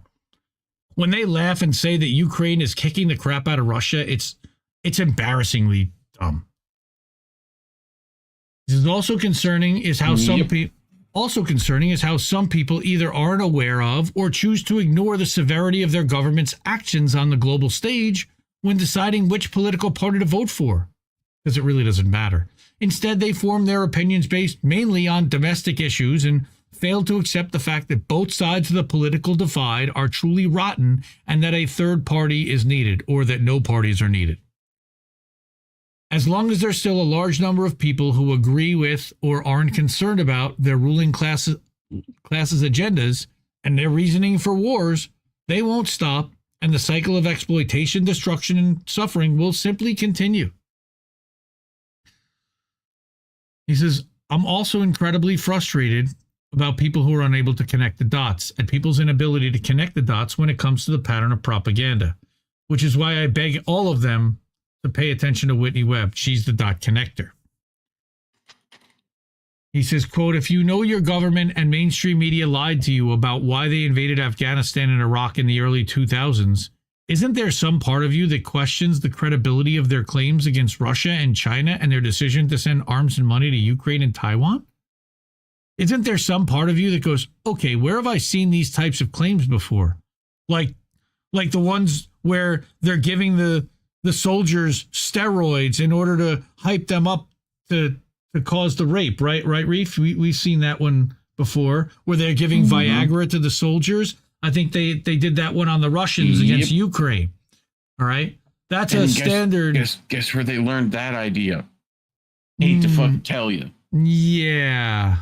Particularly a Middle Eastern country. Extremely close-shaved, mustached individual. Also, kind of had a Middle Eastern country that is known to do that to prisoners. But he says what's more frustrating is when I see some people having awareness about one geopolitical issue, but when they believe the mainstream media when it comes to another, what the hell can't you? Why don't you see the pattern here? He says it takes such large-scale, constant cruelty to wake people up. And that is 100% true. It's really sad and disappointing that it takes a live-stream genocide in Palestine with so many brutal deaths to shake people awake and make them realize their leaders and media have been lying to them about about it, as well as Israel's true intentions in that region, Hamas, and other important factors. Yeah, he would definitely get arrested in the UK. Does it really have to take so much death for people to start thinking critically and question the mainstream narrative? That does seem to be the case, unfortunately, as many people still seem to passively consume the news. And as Jesse Jett said, why wouldn't you listen? I'm losing my mind. For 50,000 dead.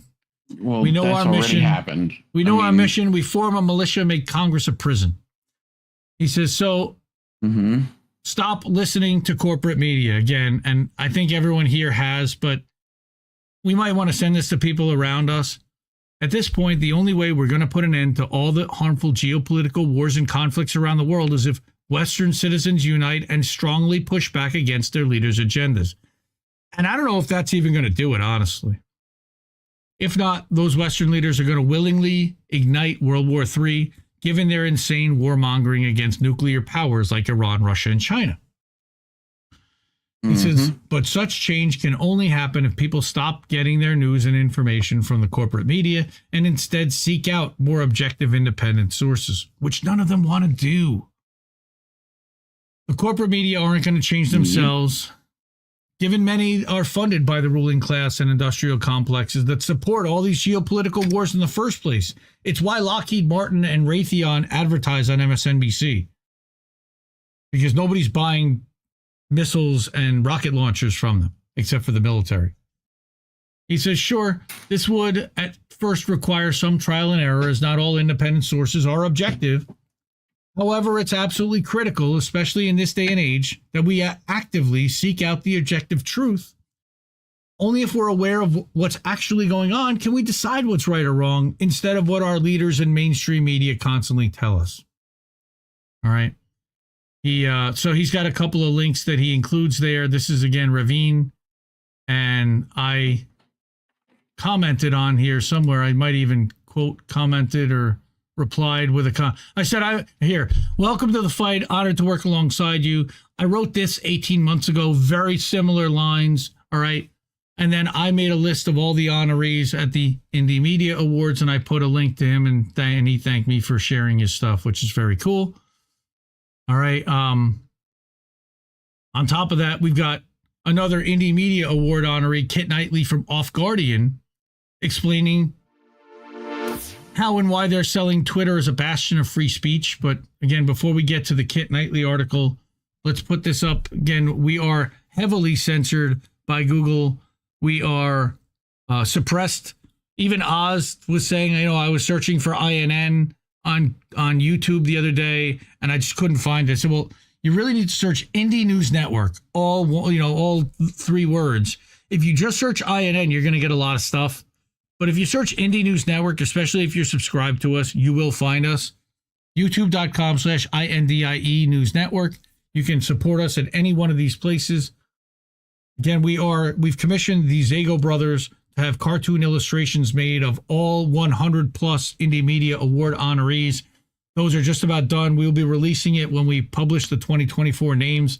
I've started to actually send some of the illustrations to the people we made them of, so they are okay with them. Every time you say Zago brothers, I think Groucho brothers. Sure. So, you know what I mean? Again, co-fi.com/Indie News Network.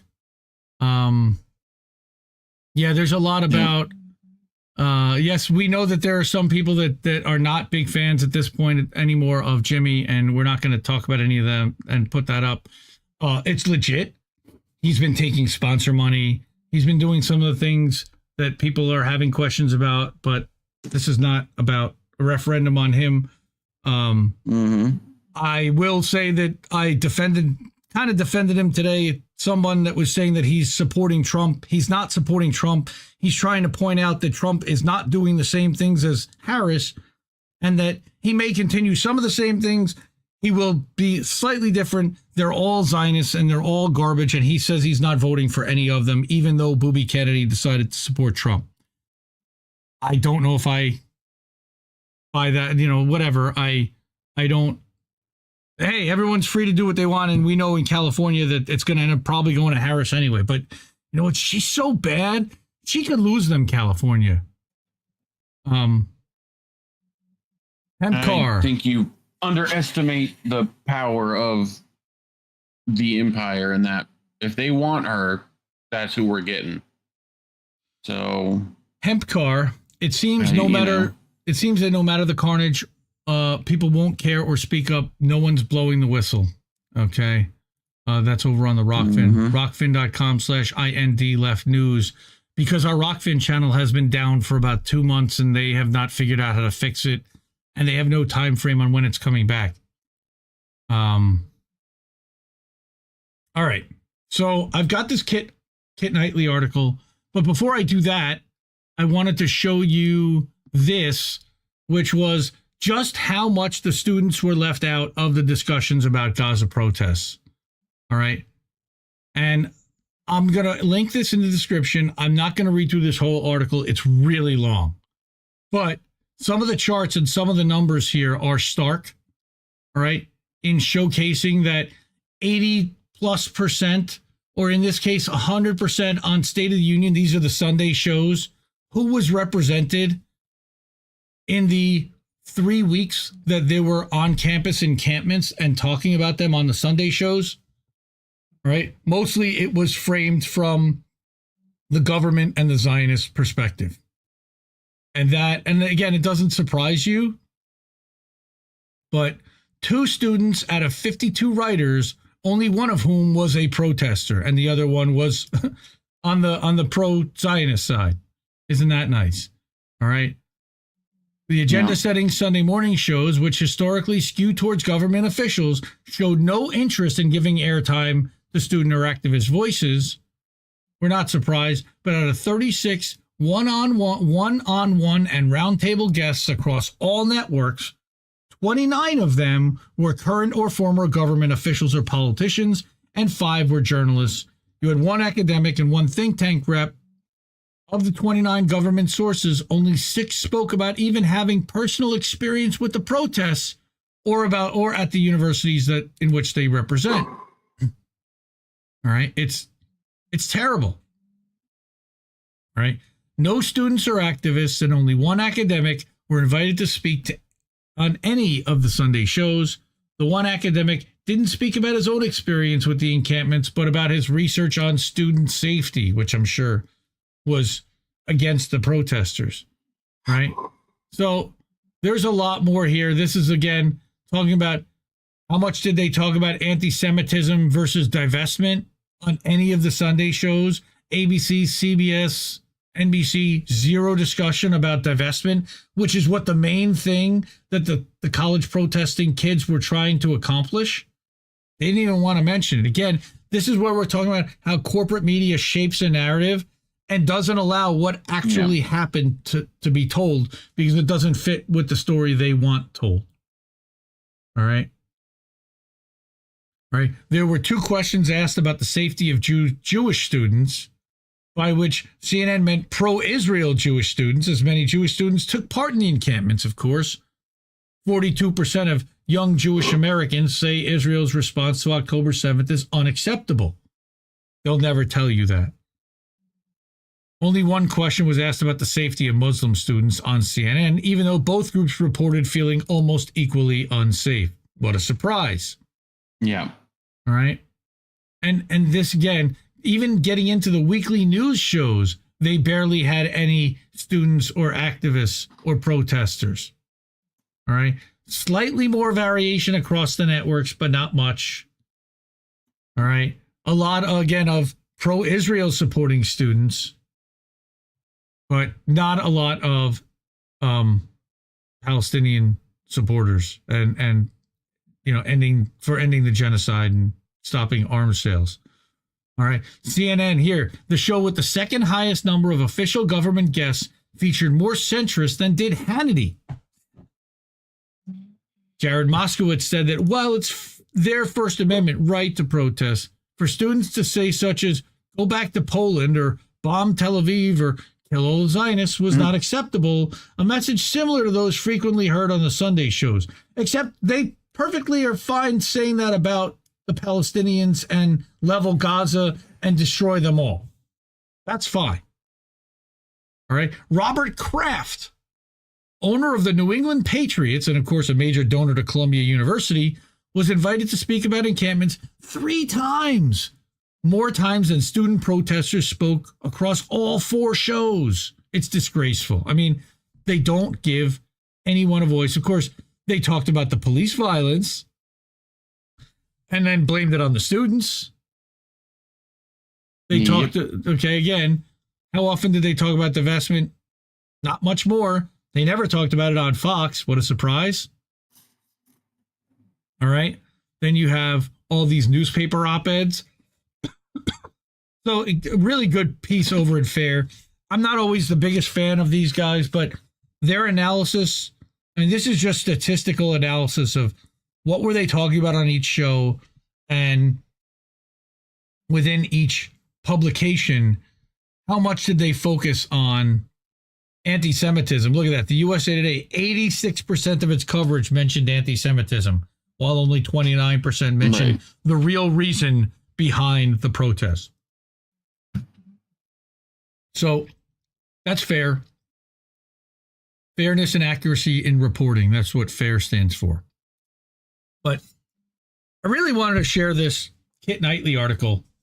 Off Guardian is another Indie Media Award honoree. I like them a lot. They have been censored off of everywhere.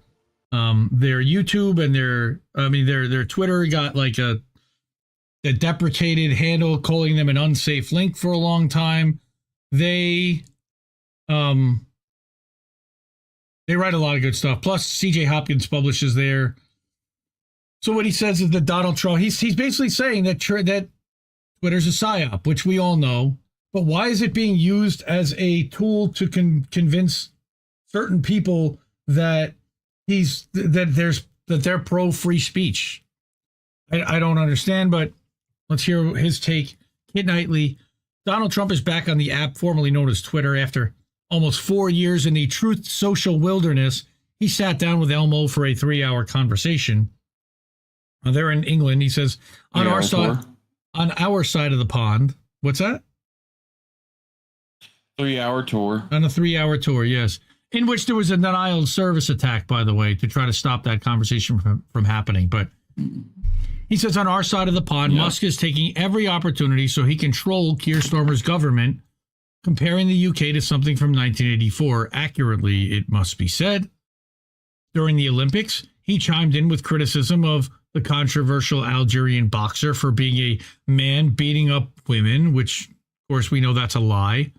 Wherever there's controversy, Musk or the PR intern running his Twitter account appears to pour fuel on the fire. That's not to say everything he says is wrong. A lot of it is right, or at least defensible and rational, but I think that itself is an integral part of the construction. Sugar among the salt, aiding in the sale of the overriding narrative. Okay.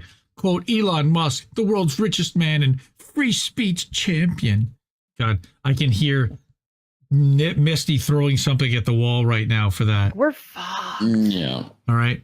He says, subtext, there are some oligarchs you can really trust. Of course, we know that. How did it come to this and why? Well, to give you my answer to that, let's go back in time a few years, BE, or before Elon. Under the ancient regime, Twitter purged the alt-news crowd, labeled provably real people as bots, and told dissenters that if you don't like it, go and start your own platform. The trouble with that was that's exactly what they did. Newer, smaller versions of Twitter began to appear. Substack newsletter near you. Well, sort of, but newer versions appeared on the other side, Truth Social and Gab and so on and so on. And you've got Blue Sky and Post, and now Facebook has, or Meta has Threads. Right? He says, when you're an all-encompassing supranational corporate governmental monster addicted to surveillance and control, that's kind of counterproductive because now you can't hear what's being said and you can't steer the conversation. What's the point of spending billions creating a massive surveillance network if you keep banning all the people you want to surveil? That doesn't really make much sense. What good is it spending the budget of a medium-sized country on influencers, bots, and shills and then stopping people from seeing them? No, banning doesn't work. It just puts people outside your system of influence and control. Outside the system is bad, and they need everyone inside. They don't care if you're praising or criticizing, loving or hating, defending its existence or denying it. Everything's acceptable as long as you do it where they can see you. They needed to invite those banished souls back inside. Again, Alex Jones is back. Nick Fuentes is back. A lot of the banned people are back. Of course, Jared Beck is not back for exposing that the Democratic Party is a club that can pick their candidate in a back room with a cigar smoke, filled with cigar smoke. And of course, they just did. But he's not allowed. Garland Nixon isn't allowed to access his account either, apparently. But in short, they wanted to bring the banned people back and patch over the hole they'd made. They needed to rehabilitate Twitter, enter Elon Musk and X or whatever. All right. Natalie. Yes, Rumble is profiling us, as Whitney Webb very astutely pointed out, and as you're aware of. Yes, because it's a Peter Thiel involved organization. And yes, they're involved with Palantir. And they're profiling, and they're learning who the dissidents are. They can't say the things that are said on YouTube, aren't they? Yeah. All right. It's all about creating a controlled opposition. The contrived binary between the good and social media, between the good social media platforms whose CEOs attend congressional hearings and simper about social responsibility, and bad social media platforms whose CEOs post rude memes and refuse to cooperate with government requests for censorship. The safe space versus the free-for-all, or at least the pretense of free-for-all, but we'll get to that. From the moment Musk acquired Twitter, the rebrand was on. Alt-media journalists were invited to inspect Twitter's top-secret files and came away with some shocking revelations, including that Twitter engaged in visibility filtering or shadow banning and algorithmic censorship of anti-establishment people and opinions. We already knew that. Twitter enabled the Pentagon to operate sock puppet accounts for running psyops. Oh yeah, we already knew that. And national governments used to ask Twitter to remove stuff, and sometimes they did. Phew, who knew, right? It always amazes me how much traction they get by simply telling people an incredibly watered-down version of what we already know. I guess because we're all so pathetically grateful to hear even a small amount of semi-truth coming from official sources. But the Twitter files were just the start. Further displays of overt pro-free speech behavior followed. Most recently including unbanning Trump and announcing the closure of Twitter's Brazil office, rather than complying with government censorship. And of course, now, yesterday, Brazil shut down Twitter in the country. All of this has contributed to the birth of a cult of personality around Elon as the supposed champion of free expression, with Twitter itself labeled the last bastion of free speech. This started like the moment that he bought the platform. We saw Elon bots showing up and praising him and talking about, look, they were the Teslarati, we called them beforehand. Like this group of sycophantic reporters, quote unquote, hangers on, glommers that made themselves ingratiated to him and elevated their own public profiles as a result. In the wake of the so-called assassination attempt on Donald Trump, correct phrasing, the rallying cry of the Musk worshippers was, "Thank God for Twitter, or we'd never have known the truth." You mean that it was a psyop and that he was never shot at, allegedly? So you get memes like this, which is insane. The branding is clear. Musk is the people's billionaire, the pick-me mogul who's not like the other oligarchs. You don't need me to explain how useful this dynamic is in controlling mass opinion. It's creating organized religion for the atheist generation. Tenets of faith, no different in purpose and far tackier in presentation. I don't know, man. Those robes and funny hats are pretty fucking tacky, man.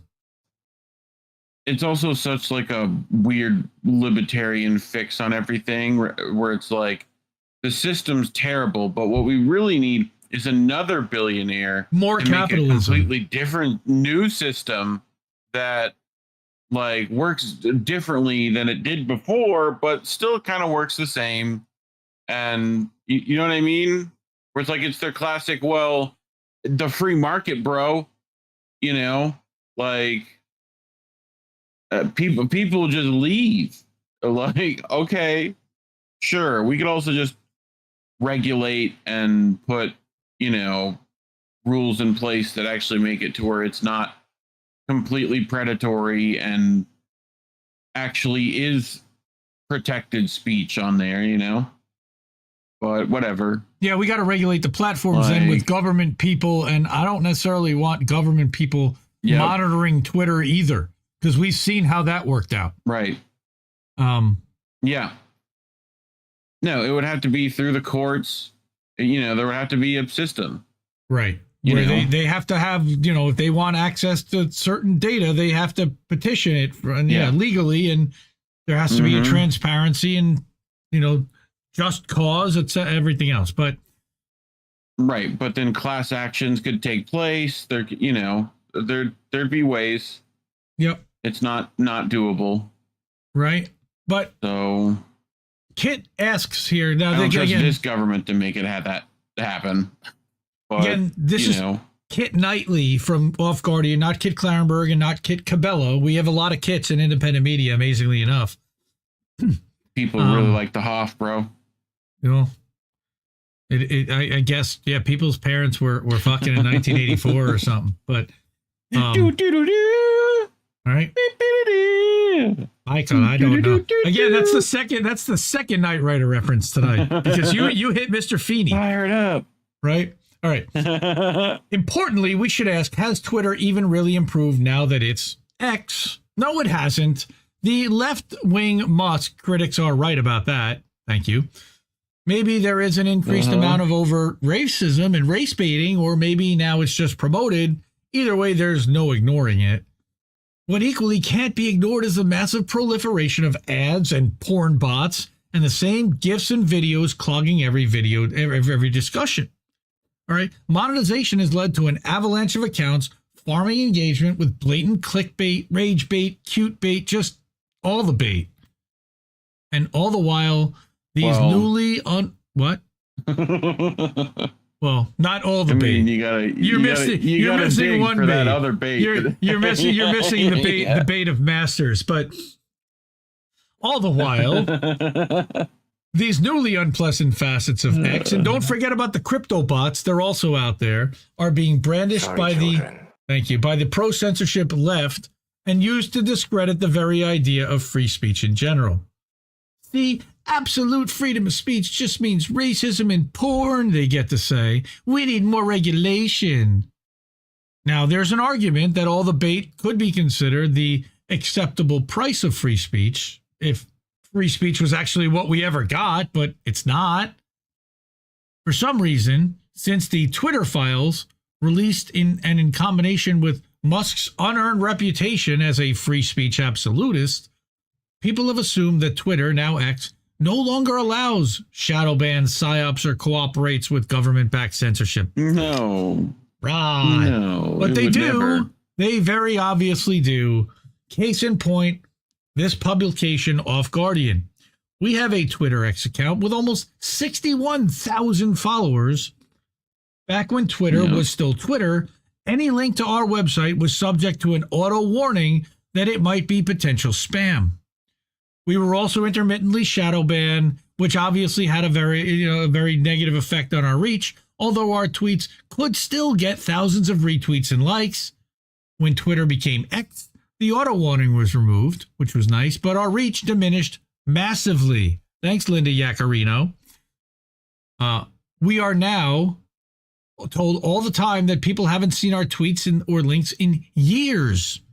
A successful tweet of ours gets maybe 200 likes. Most remain in double figures. Inconceivable. So for our account, at least, Uncensored X is no kind of improvement. Again, we mentioned Indie Media Award honoree C.J. Hopkins, who has written about this PSYOP himself in Off Guardian, was temporarily labeled a distributor of adult content and hidden behind warnings. Yeah. While dozens of OnlyFans girls can be found in almost any reply chain shilling their wares. Links in... That's right. Links in bio. This is quite obvious visibility filtering in action, and all the truly anti-establishment thinkers are subject to it. Steve Poikonen over at AM Wake Up and Slow News Day is convinced that AM Wake Up is now a term that if anyone tweets at or from AM Wake Up, that automatically gets a porn bot. It's all about speech, not reach, ensuring all independent thought is quarantined off in its own little virtual free speech cages. I call them little bubbles. You know, we're putting glass jars in glass bubbles. Instead of banning the voices they don't want to speak, they just lock them up in soundproof rooms where they can scream their lungs out, and only the FBI agents set to monitor them can hear, and only bots designed to control them will respond.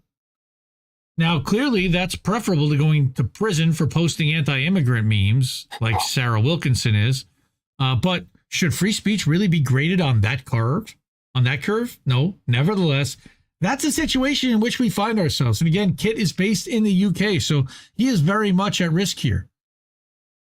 So what we're left with is two versions of free speech to choose from, neither of which is actual free speech. The battle lines are drawn up, and either you're with the government or you're with Elon, an entirely fake war between overt censorship and covert censorship. They won't allow a third way like everything else these days. Look at the gaslight.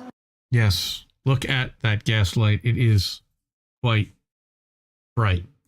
Again, Kit, Off Guardian, Indie Media Award honorees, C.J. Hopkins, you know, these are the best of the best of the best, and they're ignored and shadow banned and suppressed to shit because of it, as are we. So that's why we ask you to support independent media and support INN with a contribution. It does take some money to make this thing go.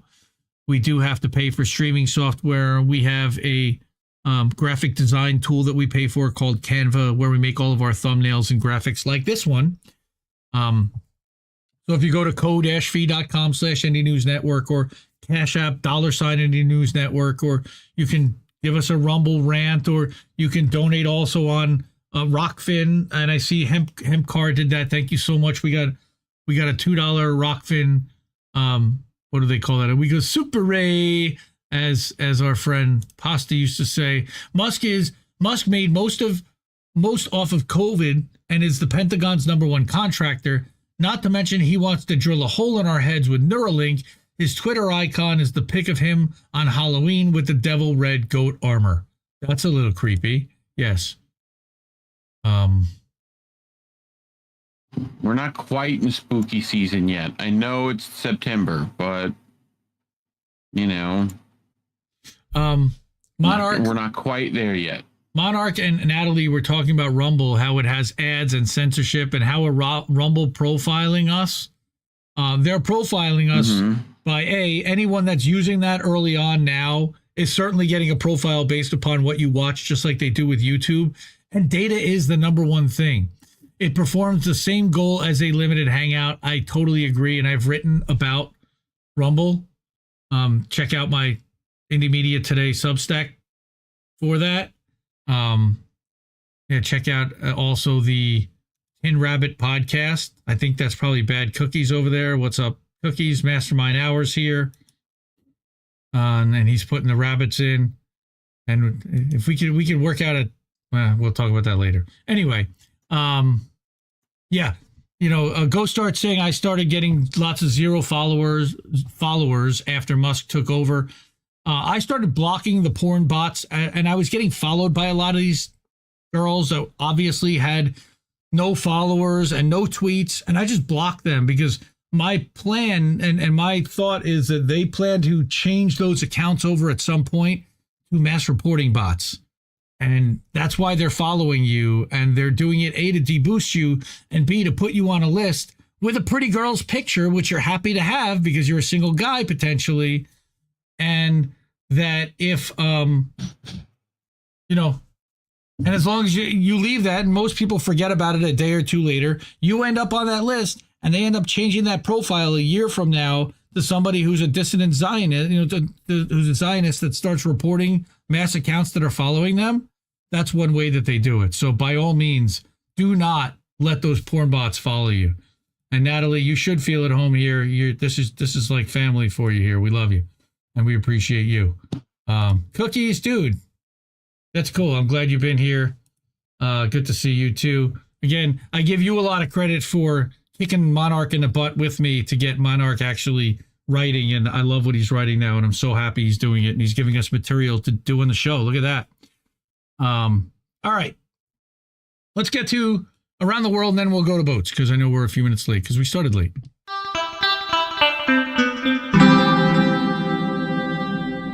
Who are these people? Who are these people? Who are these people? No, not that one. What happened? It froze again. This one? No, I meant the Jimmy one, but I don't know. My deck froze again. Damn it. All right. I have 3 articles that I brought that I didn't think were worthy of reading the whole thing, but I did want to mention them, and nobody has talked about them as far as I know, so I wanted to mention them. Pentagon to begin producing weapons for Ukraine in Argentina? Hey, libertarians, you schmucks that back right. Millet. How do you feel now? Millier. You anti-war libertarians. And again, most of our anti-war friends were not fans of Millier. However, there are a lot of libertarians who were simping for Javier, Mr. Israel supporter himself. And now we're going to start producing weapons. This is what happens when we put in a puppet-friendly dictator, a U.S.-friendly puppet dictator into a place like Argentina and get him elected. Again, how that happened and how the Libertarian Party in the U.S. is claiming credit and to blame for that, I still don't quite understand, but that's another story. World Socialist website had that one. I also wanted to call attention. I normally would read a story like this. It broke my heart to read this, but I'll just read the headline and the subtitle, which is the myth of our disposability, reflections from an Amazon warehouse worker on Prime Day. And this is why I wanted to bring it. Because on July 16th and 17th, Amazon made $14.2 billion off the backs of its workers during its annual Prime Day sale. The holiday means extra hours, increased rates of injury, and sweltering temperatures for workers like me. But Amazon workers have been united in this summer to fight for the wages, conditions, and autonomy that we deserve. And that's in Left Voice, another Indie Media Award honoree. I love that they give the voice to the workers. And again, if I had not brought some stories that I thought were also really important, I would have brought this one. And I didn't want it to go without being mentioned at least. So by all means, go to leftvoice.org, support them, and read this article. And then we also, for those who were here and know, a lot of you probably didn't, I was invited and co-hosted Hardlands Media on Wednesday with Kit Cabello, this Kit, and big fan. I appreciate him giving us the shout out, giving me the opportunity to talk about the article that I wrote about Jill Stein. It may be great, even though I don't think she is, but even if you think she's great, the system is the problem, and which is why I'm speech is boring and paranoid. Which is why I'm resolutely. Oh, sorry, wrong one. Yeah, wrong one. Yeah. But I'm resolutely. I was going for the other kid one. Cheers and salutations. Oh, that guy. You got him. Right, Kid Cabello. That guy. Yeah, another Indie Media Award honoree, by the way. So that was a fun time. I co-hosted the whole show. Kit takes down the links for the whole show after he runs it, and then he just keeps the clips up. I think they're only available maybe to Patreon subscribers, but I grabbed the link and I put it in an article here in my Substack to send out to my subscribers. So if you check out indiemediatoday.com, all of my appearances on other shows I try to include in there. Also, last night was really special. I aired, like I said, a conversation that I had with Keith McHenry. I pre-recorded on Wednesday night. I was super nervous when I started. This guy is an OG legend activist. He protested the World Economic Forum in '99.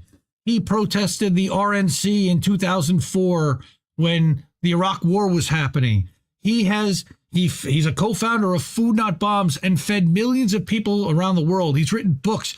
Just a fascinating guy. He's also, he's been studying Whitney Webb, and I think that he's along the lines, and he's just brilliant about a lot of where we are and where we're going. So I actually put this up to innnewsletter.com so you can download it or listen to it as a full podcast in audio format.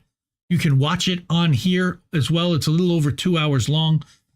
I messed up and I cut off the audio for the first 2 or 3 minutes on his side, and then I figured that out and turned it on. And so it starts where he's midway through an answer, but we talked for over 2 hours, and he's just a wealth of knowledge and experience and seen things that we could only really dream of at this point. And we really need to, they talk about listening to your elders, and I feel like he's one of the people that we should be paying attention to, listening to, and going to for advice and guidance, because he's been there. He's got an FBI file. He's been locked up in jail. He's done the hunger strikes. He's fed the hungry. He's slept in his car. He's done it all, really. I mean, and he's a treasure, really. So by all means, Keith McHenry, INN One-on-One, check that out. It's not on YouTube because we talked about some COVID stuff, and we talked about some Great Reset stuff that I was a little nervous about putting to our YouTube channel. So that is only available on Rockfin and Rumble for INN, or unedited and in its complete form here on INN Newsletter. And so this week at INN is the only other thing I really wanted to mention, is that last night we had birthday show for Angel. Happy birthday again, 38th birthday wrestling talk. They covered the WWE event in Berlin, which happened in the afternoon.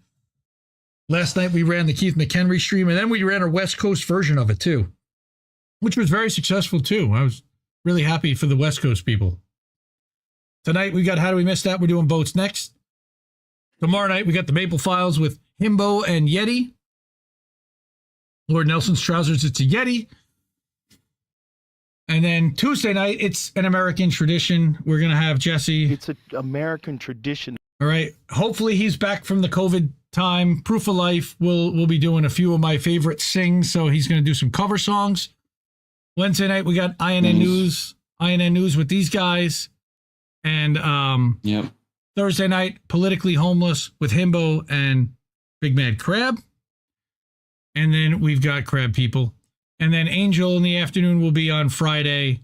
And we've got then Jesse, the clip show Friday night. I don't know what the theme's going to be. If anybody has a theme, an idea for a theme on clip show Friday night, reach out to me, send me a DM. I'm running out of ideas. I've done 21 of these already. And literally I called the last one 21 because it's the 21st episode. But for how to put these things together, if somebody's interested in putting together a playlist of their favorite Jesse performances from American Tradition, I will send you a list. I have a set list on a spreadsheet, surprisingly enough. But I have a list, and I can send it to you and let you choose your favorite performances. We'll make a list. Give me about 2 dozen, and I'll arrange them into a live stream. And we'll run it on Friday night. So I'm thinking maybe Charlie Mack might want to do that, or Cynic for sure would want to do that. And we've got some others I know who are big Jesse Jet fans, like Anna Mayers, that might want to do that. Yes, Boats is still happening tonight. We are going to be back for Boats in about 10 minutes. I need to take a bong hit and lower my desk and sit down because I'm getting a little tired. But I love you all. I really appreciate everybody being here. It is so important that we support independent media because those narratives are not changing and they're getting more powerful. Again, $119 million from the crypto industry already for this election cycle. We don't get that. We don't get any part of that. We have you.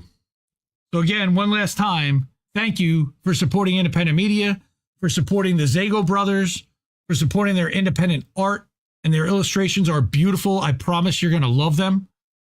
And we will be releasing that with You're the gonna like the way you look. You're going to like the way they look too. And yeah, so we'll be back. But support independent media. We need it more than ever. I love you all, and we'll be back in a little bit for Boats. See you, everyone. Yay. Boats. Get day. Bye, everybody. See you in a bit. Mwah. Ciao, baby. No, we just fucking lost the stream.